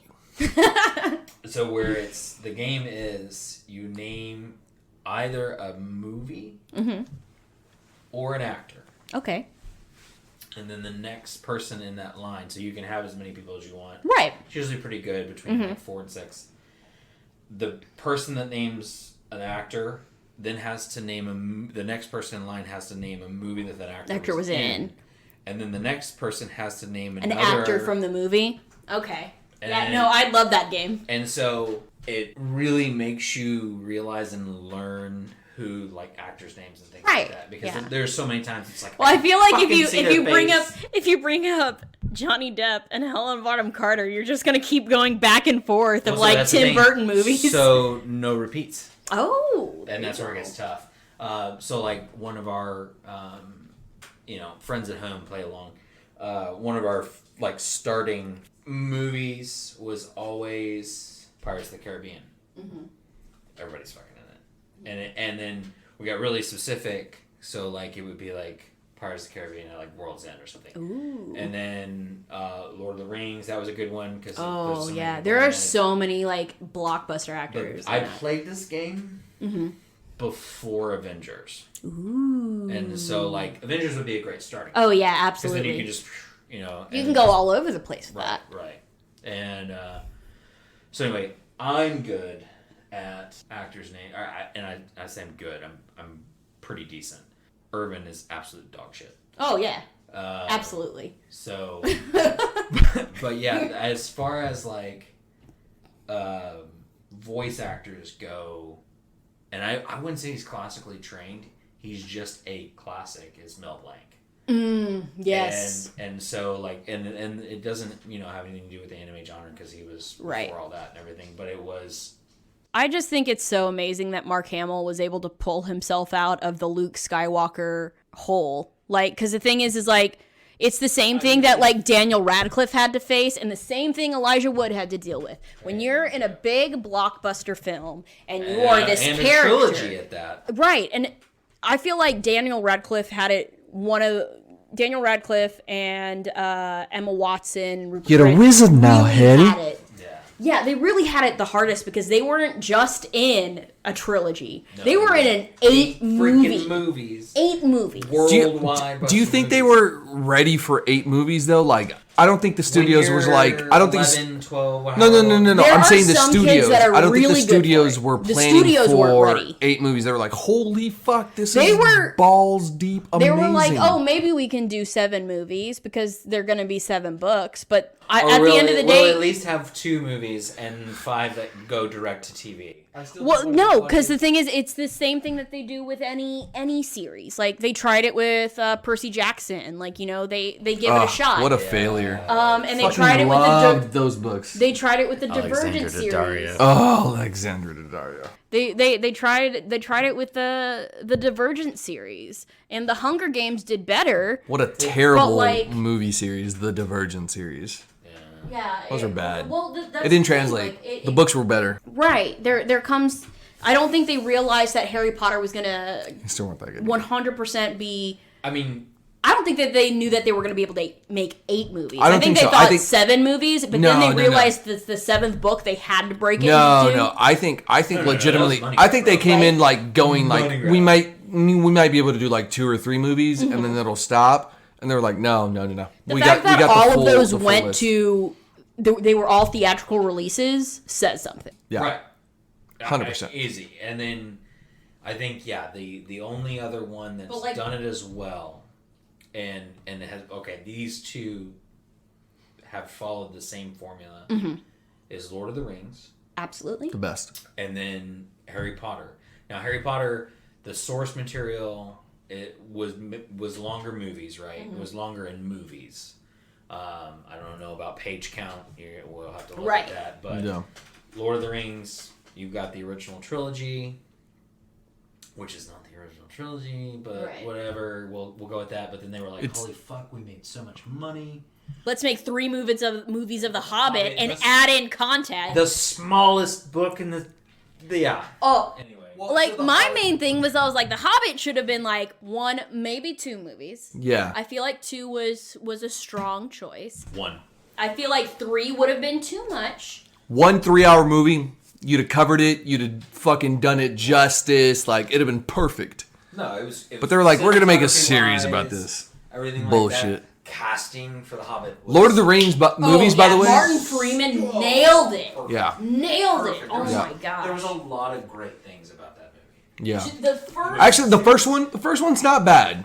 Yeah, but then you. But then it's just a fucking steep decline. So the thing is my dad, and there's a running joke in my family. Dad, you better be fucking listening to this Shout out podcast. Jay. I know you are, Jay. We're gonna go get some fucking tacos and with the green sauce, motherfucker. Yeah, tacos with the green sauce. I'm coming too. We'll tell you that story. It'll be great. Yeah, we'll tell. I'm Yeah. sure. We'll tell you that story. But we were at our lake house. The Fellowship of the Ring had just come out on collector's edition. Oh, was it like the extended releases and stuff? Extended releases. Hell yes. In like the faux leather bound. Hell yeah. Yeah, it was awesome, right? And so we brought it to the lake house, and the lake house didn't have like actual television. It was we had a TV and a DVD player. Oh, right? cool. So we plug it in, and he had not seen it at that point in time. And so we were watching the movie, and like he's kind of digging it, you know. And you know Jay, like that's not his cup of tea. Yeah. But he was giving it a whirl, and he was kind of digging it. Cool. And the movie ends, and we're like, yeah, hey, what'd you think? And he was like, wait, they don't get the ring back? I was like, Dad, there's 2 more movies, bro. And he's like, oh, fuck this. Yeah.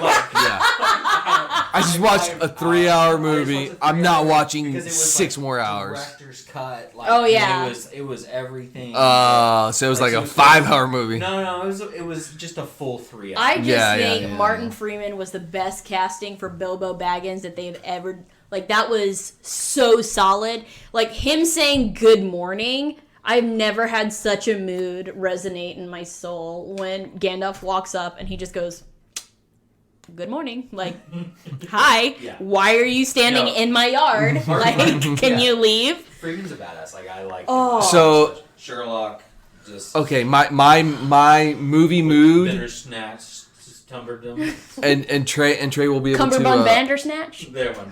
Attest to this.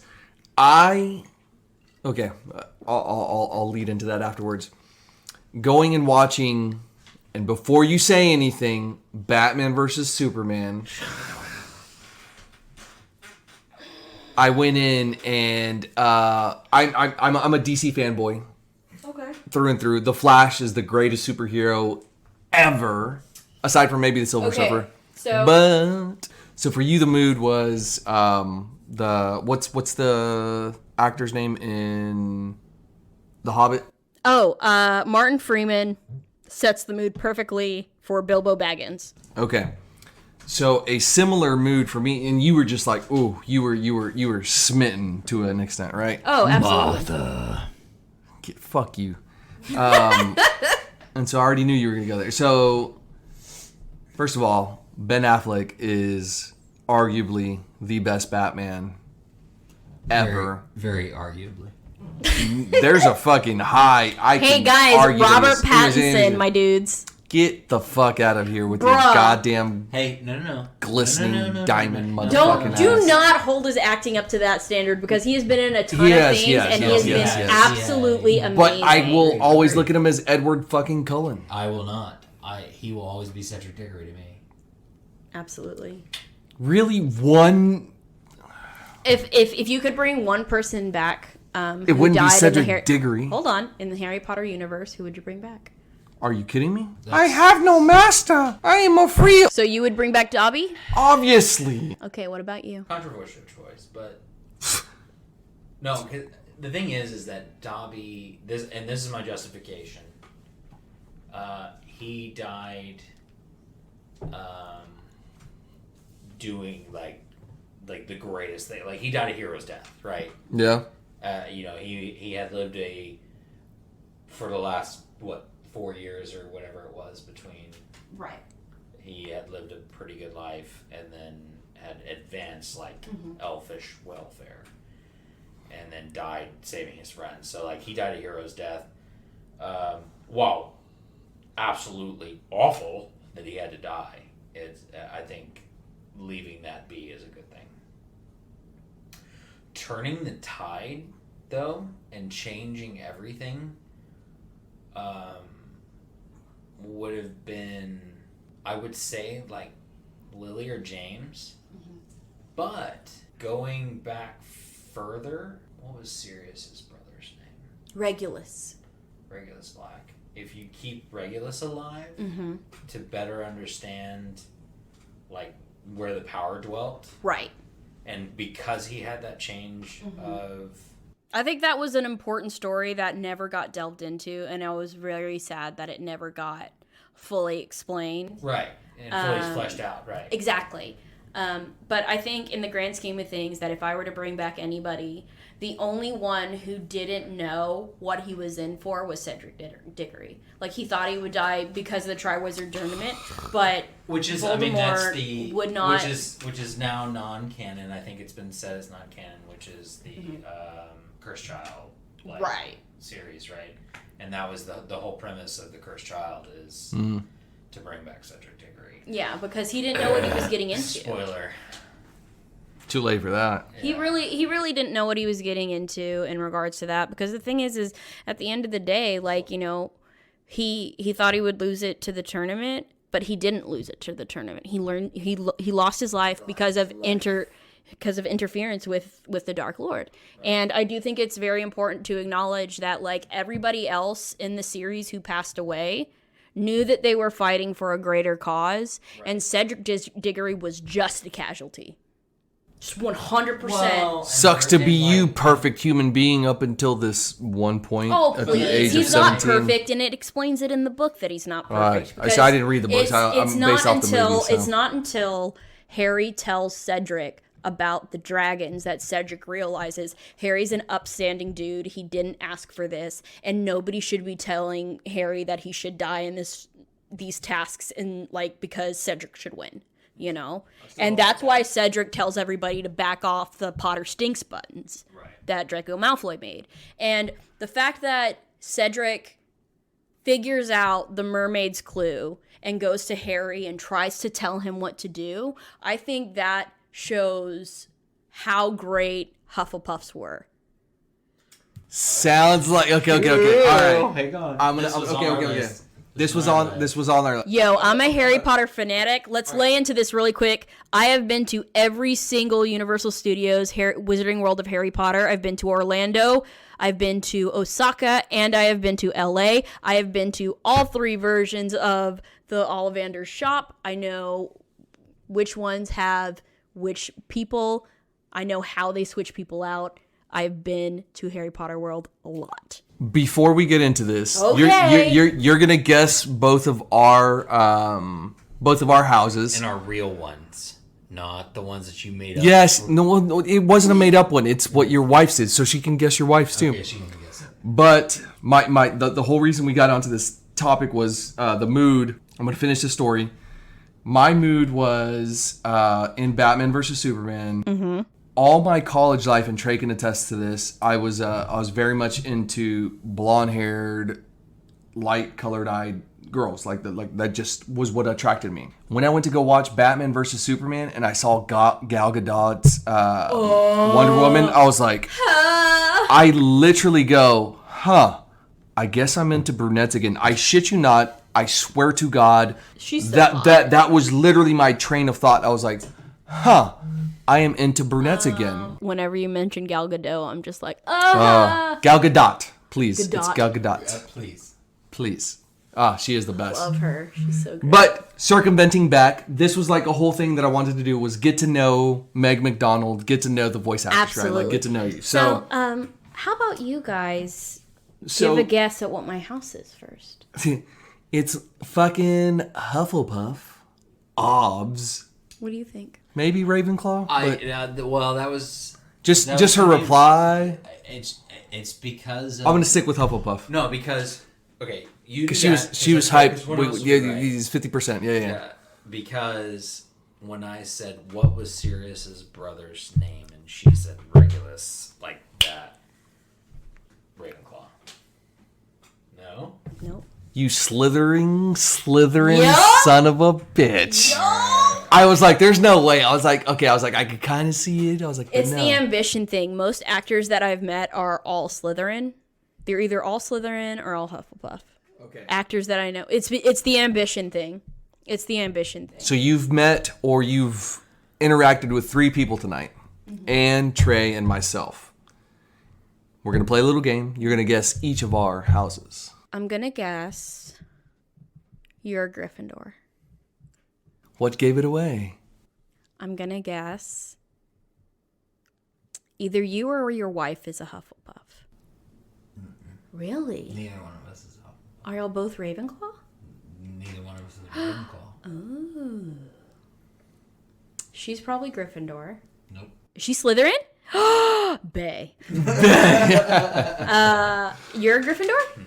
Really? Yeah, but he puts me as Slytherin because he said I could be too. So we were going to do like this whole thing like, oh, anytime somebody from like says something right or something like 10 points Gryffindor, 10 points Slytherin. But I was like, held up. Yeah. It's But- like whose line is it anyway? Yeah. What's Brian? is he Hufflepuff? He's a Hufflepuff. Oh. Yeah. Is he's he a sweetheart. companion puff? He is a sweetheart and a half. Yes. So I have a number of Hufflepuff companion friends because all Slytherins need a companion Hufflepuff because they're all so broken. Listen to that motherfucker. That's true. That's It's staying there. 100% true. All Slytherins Doesn't mean we don't love you don't any like less. to pretend. Like all Slytherins like to pretend that we're all super hard and tough, but we need a Hufflepuff to cuddle us in the corner where nobody's looking. Like that's it. That's just how it goes. So, okay, fun and different, but not crazy because as you've seen, I've experienced this in my own family. So I'm assuming you know your Patronus. I do. Why do we have to go here? Why do we have to go talk there. about this? Are you a salmon No. or a trout? I'm fucking worse than that. Makes no goddamn sense. Let me see. See, but I still think bird. For me? No, for her. Oh. I'm guessing Oh, what her no, Patronus no, is. No bird. No. I'm going complete opposite. Like, because she is a tiny human being, it's got to be something big. I'm going to go with like a fucking elk or a moose or something. No? Pine marten. What the hell is a pine marten? It's like a ferret. That's like fair. Ah, okay. That's pretty cool, though. Yeah. That's pretty cool. Mine's a pine marten. Mine's not cool at all. One of my friends His- was trout or something, salmon or something, and they Brian's- were so like a pissed. snake, right? Brian's was a fucking king cobra. That's right. Oh, We're nice. like, no fucking way, Hufflepuff. And then he showed us. I was like, oh shit, you are a cobra. Like that's That's I don't know awesome. what- I don't know what Anne's Patronus is. What's yours? Mine he has a pretty cool one. is a deerhound. Oh, nice. What's yours? It's a swallow. Aww. Yeah. Don't knock on It's all right. swallows. They're pretty cool. Like sure. just because. Well, no. I can like, fly. Yeah. Hey, do you, know what, do you know what swallows can do? Eat more than their weight a day. Oh, that makes sense then. Yeah, man. They are little hungry yeah. hippos. Oh, good piece of knowledge. You make me feel 1%. I'm at 1% coolness So, as far as that Patronus is concerned. But Pine Marten always, when I hear Pine Marten, it always reminds me of his Dark Materials. And so I always think that's cool because I feel like the author had like an affinity for Pine Marten. Can we talk about how J.K. Rowling needs to shut the fuck up? That's fair. That's fair. But again, and this is something something you would know. This is something he knows though. Okay. It's for me when it comes to spoilers, meaning not necessarily even real spoilers, Yeah. but like things that may end up happening. So theories and shit like that. I won't read them. I won't make them. I won't even discuss them. Me too. No, not at all. Not at all. You're the worst. I really like headcanons. I fucking go I think so, they're so funny. deep down the rabbit hole. Deep down the rabbit I'm hole. like, let's Trey, go. know what's gonna happen? Fuck you. Sometimes I'm like So, if 100% right about that shit. That's why I don't listen to you. Because right. In Like, my right, spare like. time, I look up really bad fan fiction and read them aloud to my friends. And I have Harry Potter ones right here. Ooh. I will read them to you later. They might not be able to be allowed on the podcast because they're a little raunchy, but they are totally worth it. But First of all, Harry should have been like piecing every single girl. Like so many girls looked his way too, like the Indian chicks, the Asian chick, the chick from the academy, the Florida Clore? Sure. Cho Chang? That's the one. And then Ginny who else? Weasley? And then of course we end up at Jenny Weasley, even though we all deep down in our heart of hearts know that Ron Weasley should not have ended up with fucking Hermione. Okay, so I really think JK actually wrote about it. JK has addressed this, and she's like, I fucked up. She was like, I was going to kill off Ron, but I bent to my editor's pressure. Yeah. What? Don't kill him off. Just don't give him the girl. Kill him. Just no. Look. It makes sense. Look. No. Because she literally could have given him the floor. Like, I'm sorry. Given him The fact that she killed one twin pisses me off. I was okay with that, but I it's wasn't fucked. because the thing is like in the 5th book, Molly Weasley runs into a boggart, and it turns into Ron being dead, Percy being dead, Charlie being dead, Bill being dead, the twins being dead. Because you want to know what? Not even in Molly Weasley's worst nightmare were the twins ever separated. And like, I think that's something that should be acknowledged. Like, separating twins fucking sucks. And I understand why she killed them off. Yeah. But I really think There's two. that Get rid of one of the trio should have died. No, I don't have it with me.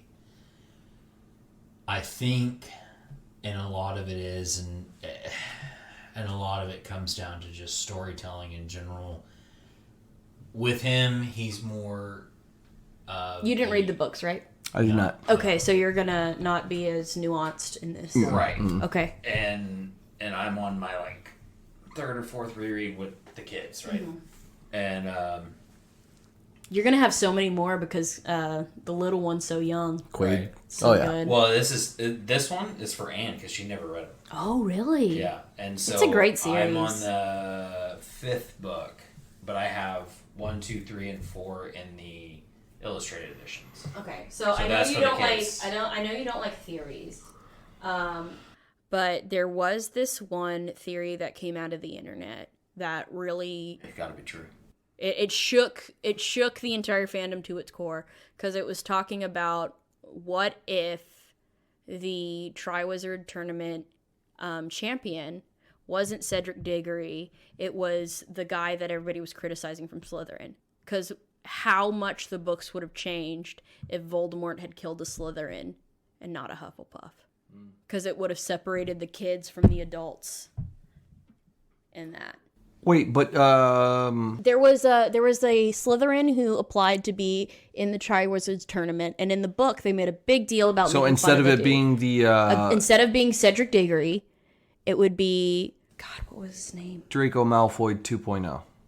No, I know. But a Slytherin. They were criticizing him for being bumbling and not being like the brightest.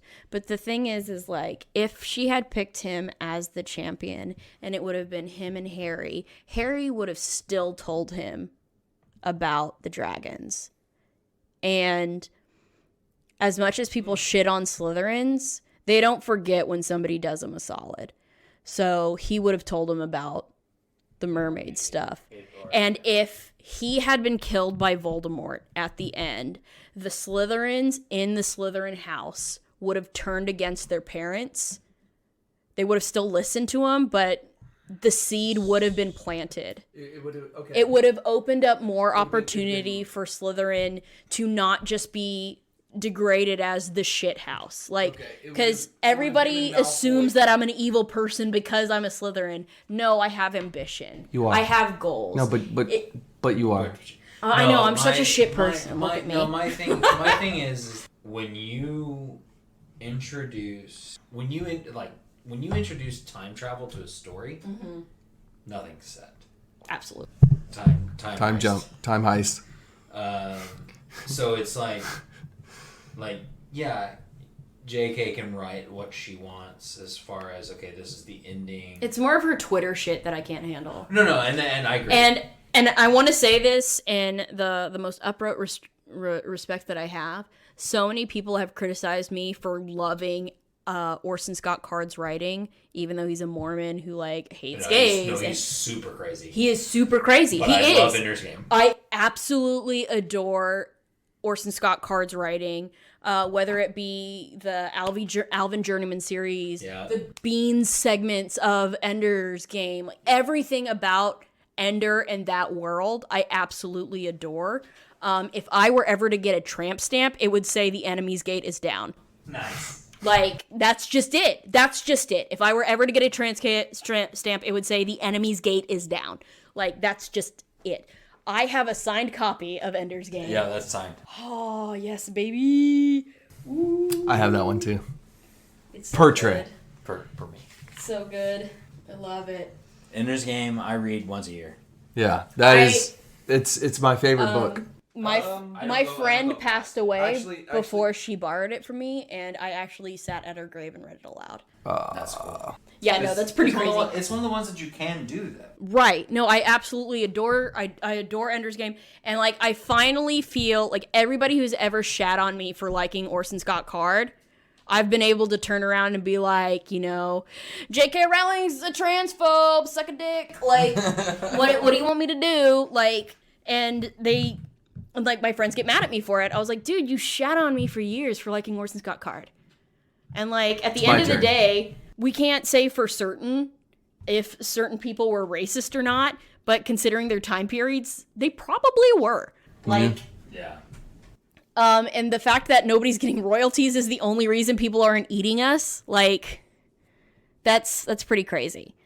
But I kind of feel justified now because I'm all haha, now a writer you like is shitty. Stop shitting on me for liking a series.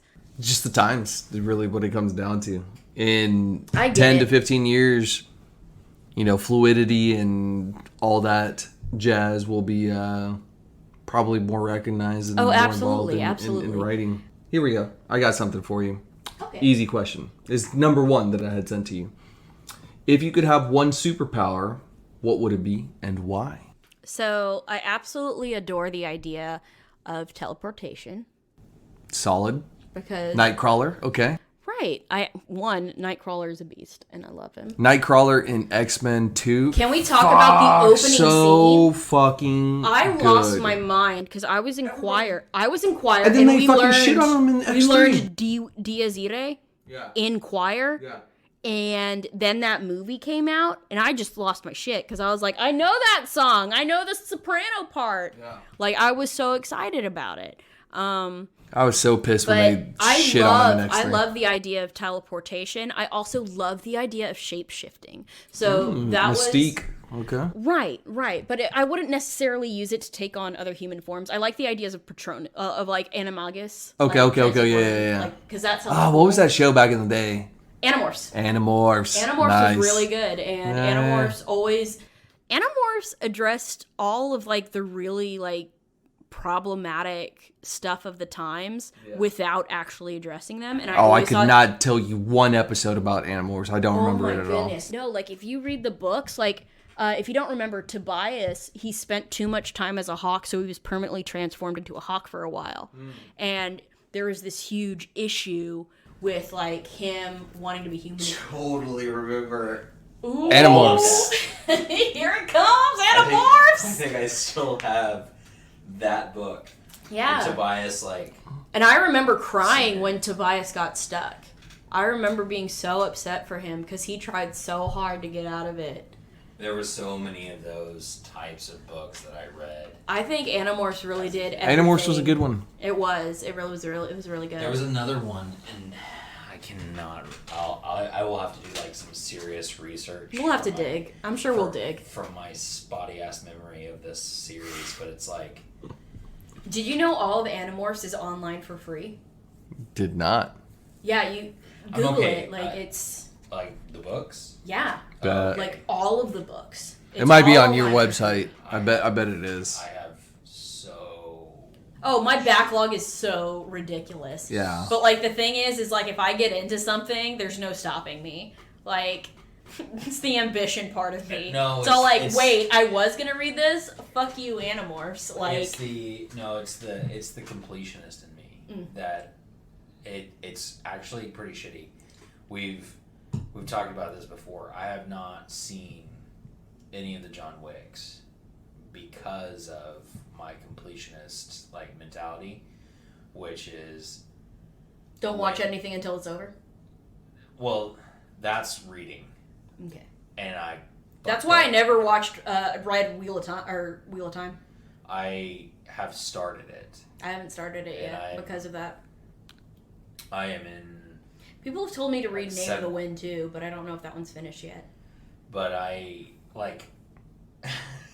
I remember going to the bookstore before we were going on a trip, like overseas, right? Mm-hmm. And I was like, all right, I'm going to grab 2 books, and that's what I'll take with me, and have that for, like, air travel, right? Mm-hmm. And I was like, cool, here's a Chuck Palahniuk book. Chuck Palahniuk never writes anything in a series. It's always just one-offs. Right. Nope. I grabbed... Not today. Not today. I grabbed... See, that's why I would have guessed you were a Ravenclaw, because of the completionist stuff.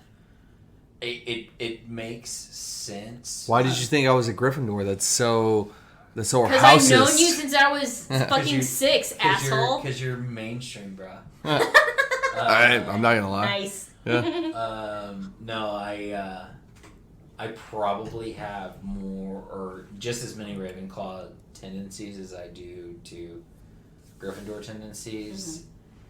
Mm-hmm. At the end of the day, the hat will let you pick. Yeah, like Harry. Like he was like, right. "Oh, you're fucking Slytherin." He's like, "I want to be Gryffindor." He's like, "All right, motherfucker, go to Gryffindor."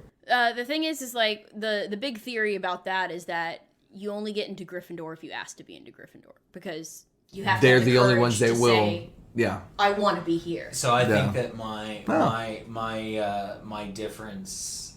I mean, like that sets me over the top. I've always been sorted into it. That's just. I fucking love Gryffindors. It's the whole courage thing. The whole courage thing is like it's like a big thing. It's not the courage. It's a leadership. It's I don't know. Loyalty for me, and which is even a Hufflepuff quality to an extent. It's also a Slytherin quality to an extent because Slytherins are super loyal to the evil. Their no, you ass. She's like, yeah. She's like, no, wait, no. Wait. There is a loyalty thing to it, but you have to think of it in regards to like family, because that makes sense. It doesn't matter what your family when you think has of Slytherin and loyalty, you have to think of it in the mentality of like the Godfather mob mentality. Yes. You know, like, dude, I'll fucking kill you if you cross me. But we're family. Yeah, it's very much like that. But yeah, so that's why Hufflepuff is my secondary house. That was my initial guess. I was like, oh, that's a Hufflepuff. It's my secondary house. Both me and Vet are Slytherin, secondary house Hufflepuff. And like as we've gotten older, both of us I'm basically the opposite of that. Yeah. Like that second. So I'm Gryffindor main and then Ravenclaw second. Mm-hmm. I don't think I have a secondary. Probably not. You're probably full. Like you know what? I'm balls deep into Gryffindor, and then like secondary Filch. No, I That think was you would be Filch. secondary Slytherin. You fucking asshole. Because if you got pissed off enough and the direct route wasn't working, you would slide into a manipulative. So I think your secondary house would be Slytherin, because if you were to go up against something and the direct route wasn't working, you would definitely shift to a manipulative route and make you absolutely Slytherin. That is my opinion on the matter. I mean, maybe you're probably right. No, absolutely right. So what that means is that anytime you give any points to anybody, and if they're Slytherin... No, I am Gryffindor. You 100% are secondary Slytherin.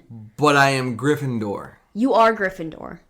There is no doubt about that. She literally guessed Gryffindor. But- Hold on. but- First of all, but what am I? First of all, she did not guess Gryffindor for you. She's like, Done oh, and she's done. like, wait, oh, you look like No, you look let's like be- a Hufflepuff. You know Is what? what she said. I said either you or your wife are Hufflepuff, and he said no. And then I realized they had to be a Slytherin and Gryffindor couple because that's the only route that has that much support in it. Bitch. That's fine. I am still 100% Gryffindor. You are Gryffindor. You're our guest host. We know your house, Slytherin. Did not see that coming. Jedi or Sith? Okay, so I actually have a very complex answer to this. In regards to the Star Wars universe, I know that if I were in it, I probably would not be a lightsaber using. I may be Force sensitive, but I don't think that I would be either Jedi or Sith. Not even Gray Jedi. You're saying you're taking yourself out of the game. You're saying, I'm not Jedi. I'm not Sith. I'm not even Gray Jedi. I would be Force sensitive, but I would probably be, if I had anything, it would be a yellow saber. That's awesome. No, I absolutely. I don't think I would use a saber at all. I don't think that's what. Well, okay. So a yellow saber to me is Right. a Jedi Temple guard, right? Right. Well, that's where it originally comes from, and that's what it's supposed to symbolize. Right. And But Rey took up the mitt. Yeah, but she's not yellow. Yeah. But she is yellow. She's not. Well, technically she's fucking gray. Yes. But they didn't fucking come into that conversation piece at all, which they totally should have, which pissed me off. They will in The Mandalorian. They have to, because No, you they saw won't. what No. Moff did. No. Are you kidding me? Hold on. First of all, we're not going to get into that right now. That's going to be a whole separate. The dark saber, it's his own thing. I'm just letting you know. You don't have to be a light, dark, and or force sensitive person to wield the dark saber. You can push a button. Exactly. Everybody And knows you can push so buttons. but fun I fact. have a Baby Yoda dress. So y'all absolutely need to invite me back for The Mandalorian because I'm ready. 100%. Absolutely. That's it. That's easy. Cool. Let's, as long as that has been addressed. I easy. will say that if I was in the Star Wars universe, I don't think that I would necessarily be a Jedi or Sith. I think I would be Force sensitive, but I would more likely be some sort of pilot or support measure throughout that. See, thank you. So look.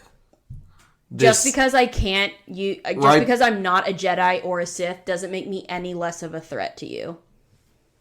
Boom. I like it. But a Jedi can kill you super easily. But See, you say that, but if the Jedi is So- not rocket completely launcher, bro. balanced, Obi-Wan Jedi. Obi-Wan is a different story. No. Obi-Wan and a Qui-Gon Jinn, like that level of Jedi. Like Okay. that's We're talking Yoda levels right That's here. the space that I would hover in. Like I'm not gonna be Trey. You know me personally. Would I be a fucking 100% rule follower? No, that's never been in my fucking nature. That's not who I am. Right. I'm gonna fucking float into that Qui-Gon fucking like I'm gonna question it, and that's what they did. Yeah, and then you're gonna And I get feel like sliced that's- in half by Darth Maul. Like, No, I get stabbed in the and gut. actually, And what did Obi-Wan do? No, what I think Sliced Darth Maul in half, but he survived. I think So- he's more Exactly. I'm hovering in that Qui-Gon to Obi-Wan. I get That's the area I'm in. So the area that I'm in, I would consider in between Leia and Han because they're both Force sensitive, but Leia Han's does not not. force sensitive. Han's not force There's sensitive. no way you make the kettle run All right. in 13 parsecs. He without being maybe, force but it's sensitive. not canon yet. But It is not canon, but the thing is you can't make the kettle run in Theoretical. 13 parsecs without being force sensitive. So I think actually more than you like trying to say that like you're a Qui-Gon Jinn or anything like that, you're a Mace Windu. That makes sense. just because I'm brown, is that No, will you? Why you gotta do that? because it's funny? It's true. It is funny. because you're white, you've been athletic. If you're white, you've been Affleck. No, I think that you're like a Mace Windu. That's what you're like aiming for, which is like the coolest thing to aim for. I can't wait to discuss. Have you ever where heard Baby the Yoda conversation came from. of Samuel L. Jackson and how he became a fucking... Yeah, I have to have a special lightsaber. So, Like- no, they had asked him in an Like, an hey. interview before Hey, I'm fucking Samuel fucking L. before fucking Jackson. before 1 and 3 came out. They had asked in an interview, like, who would you want to work with? Like, what director you want to work with? Like, and they named out a couple. And he's like, no, work with George Lucas. And they were like, really? He's like, yeah. And like a few months later, he got a call, and George Lucas was like, hey, let's have a conversation. He's like, yeah, let's try to find a role for you. And then so they did. And then he's like, I'll only do it if I can. Have a purple lightsaber. Yeah, he's like, because I don't want to be good, I don't want to be bad. That was his whole mindset, right? Blue is good, red is bad. Also, he wanted to be able to easily point out himself. 'Cause he- Doesn't matter. He could say, "I'm the only black guy in motherfucking the Jackson." franchise." I think the entire fucking franchise. That's terrible. But It is. It really is terrible. The no, amount no. of But now we have John Boyega. that's true. I love me some John Boyega. I I do. actually liked his I- character. I No, am. his character's dope. And I'm very to glad prove that you they've fucking been- wrong, he was force sensitive. That was the whole thing in the Boyega? final. Yeah, in the final movie. Mm-hmm. I didn't say he wasn't. No, y'all did, in one of the episodes. That was the whole thing. Like I was like, hey, this person's It's a force sensitive theory. That's why I hate theories. It's terrible. because I'm good at them, and I'm like, Well, yo, the thing bro. is also you have to remember the first episode where he had the lightsaber for like 3 seconds, and we were like, "Oh my god, what are you doing? Like, give it That's back what to every, Rey." that's what everybody's thought process was. Well, I the was thing like, is, it's just Rey is that proficient in Force sense. Like, but that's because of her dyad or fucking whatever the fuck it's called sensitivity, and so Mary like, Sue Palpatine. so like she created a whatever it is, a fucking duet, a fucking dyad, whatever it's called. Kylo had been so involved in the Force at that point that she literally just inherited all of his powers. Kylo. Literally, this is canon. This is canon, motherfuckers. Look that shit up. Kylo Ren. Just angsty. So angsty. Like, angsty But god to the damn it, he point looks where good without a fucking shirt on. He does look He good without does. his shirt Yeah. on, but Like, I shut the agree, fuck like, up then. Good for oh my him. goodness, good for him, but like, Kylo, calm the fuck down, man. Like, so, like, I understand Kylo has a lot of, like, you know, really a lot of issues to sort out, but I think that Star Wars, you know, they really did well with the progression of Princess Leia to General Organa, like showing that you don't have to be a princess to lead the rebellion. And I thought that was a very important nod that they did. No, in it was regards super to dope. that. It was super dope. Like putting her in charge. Well, I say in charge of the rebellion as Right. A, No, as no, a no, yes. leader within the rebellion. It's an important part. I mean, it's super easy to see her as a character do it though. Like, Yes. and I think that speaks a lot to Leia Organa as a character, but then also to Carrie Right. Fisher as an actress. But it was like she was developed from the very get-go as a Spitfire. Right. Like, and so we've talked about this. I feel on like the she's podcast. almost like the glue of everything. You know what I mean? That's very fair. Like, that's a very fair assessment. She keeps And- everything really together. And it's like when you have a franchise that has spanned as long as it has with as many directors, with as many actors, with as many things, moving parts that it has been, Absolutely. it's super tough. Yeah. I mean, and we usually talk about it like when we discuss it on the podcast as like the plot holes and like the devices, like the plot devices and stuff that are used. It's like, yeah, that was fucking dumb, or that was cool, things like that. Right. But yeah, I mean, at the center of it, and I think like today's podcast is really should be centered around like an actress or an actor's portrayal of a role. Right. And so like granted, you know, voice actress actor brings a fictitious character alive in our minds. Right.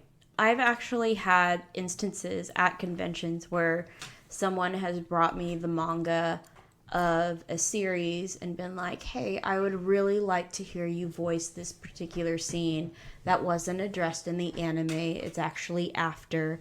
And I've actually done that for them, and it's very interesting to see how people attach your voice to a character. He actually gave me a copy of the manga that he wanted me to read from and asked me, like, you know, if you're interested in this, please continue to read more.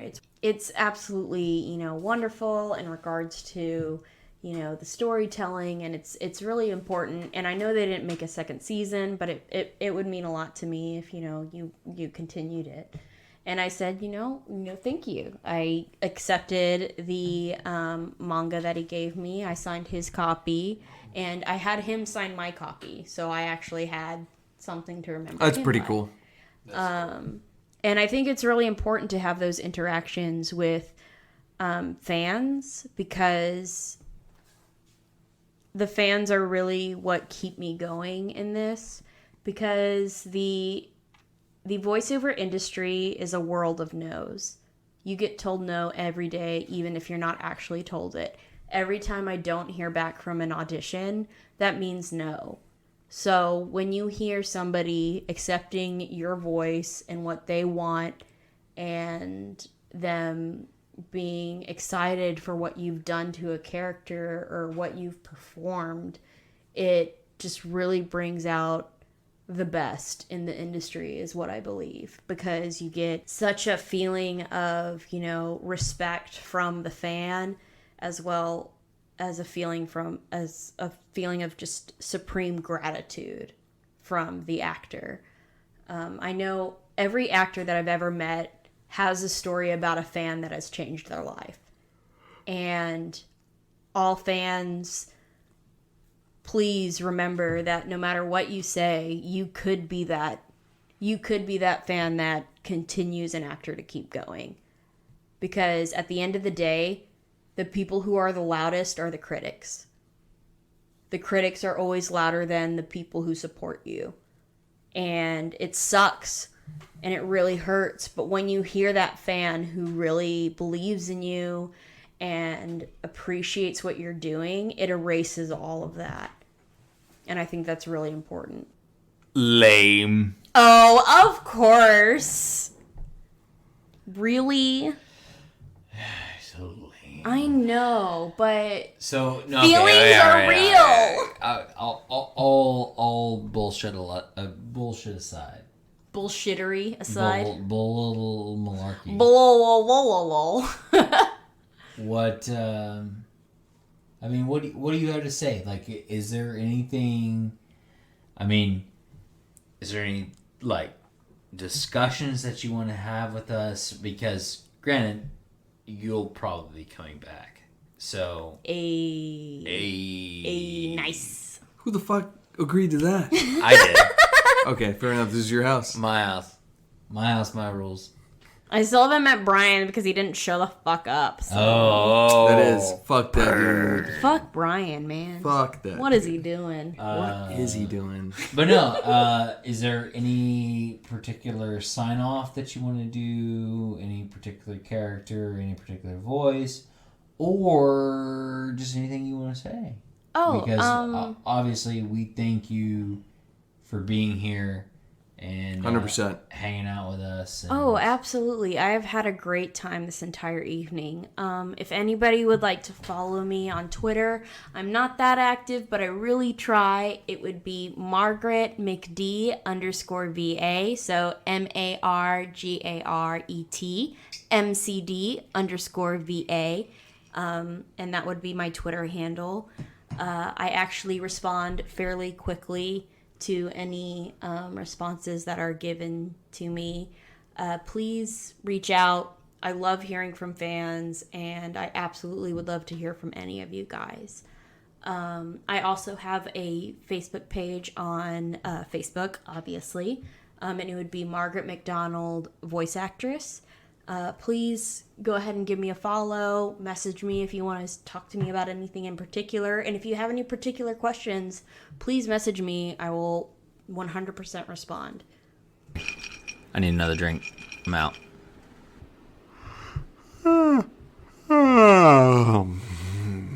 Well, you heard Trey's drink clank and Brian's yawn, so you know it's time for us to head on out. Thanks again for joining us. We'll catch you on the next episode. And remember, stay nerdy, my friends.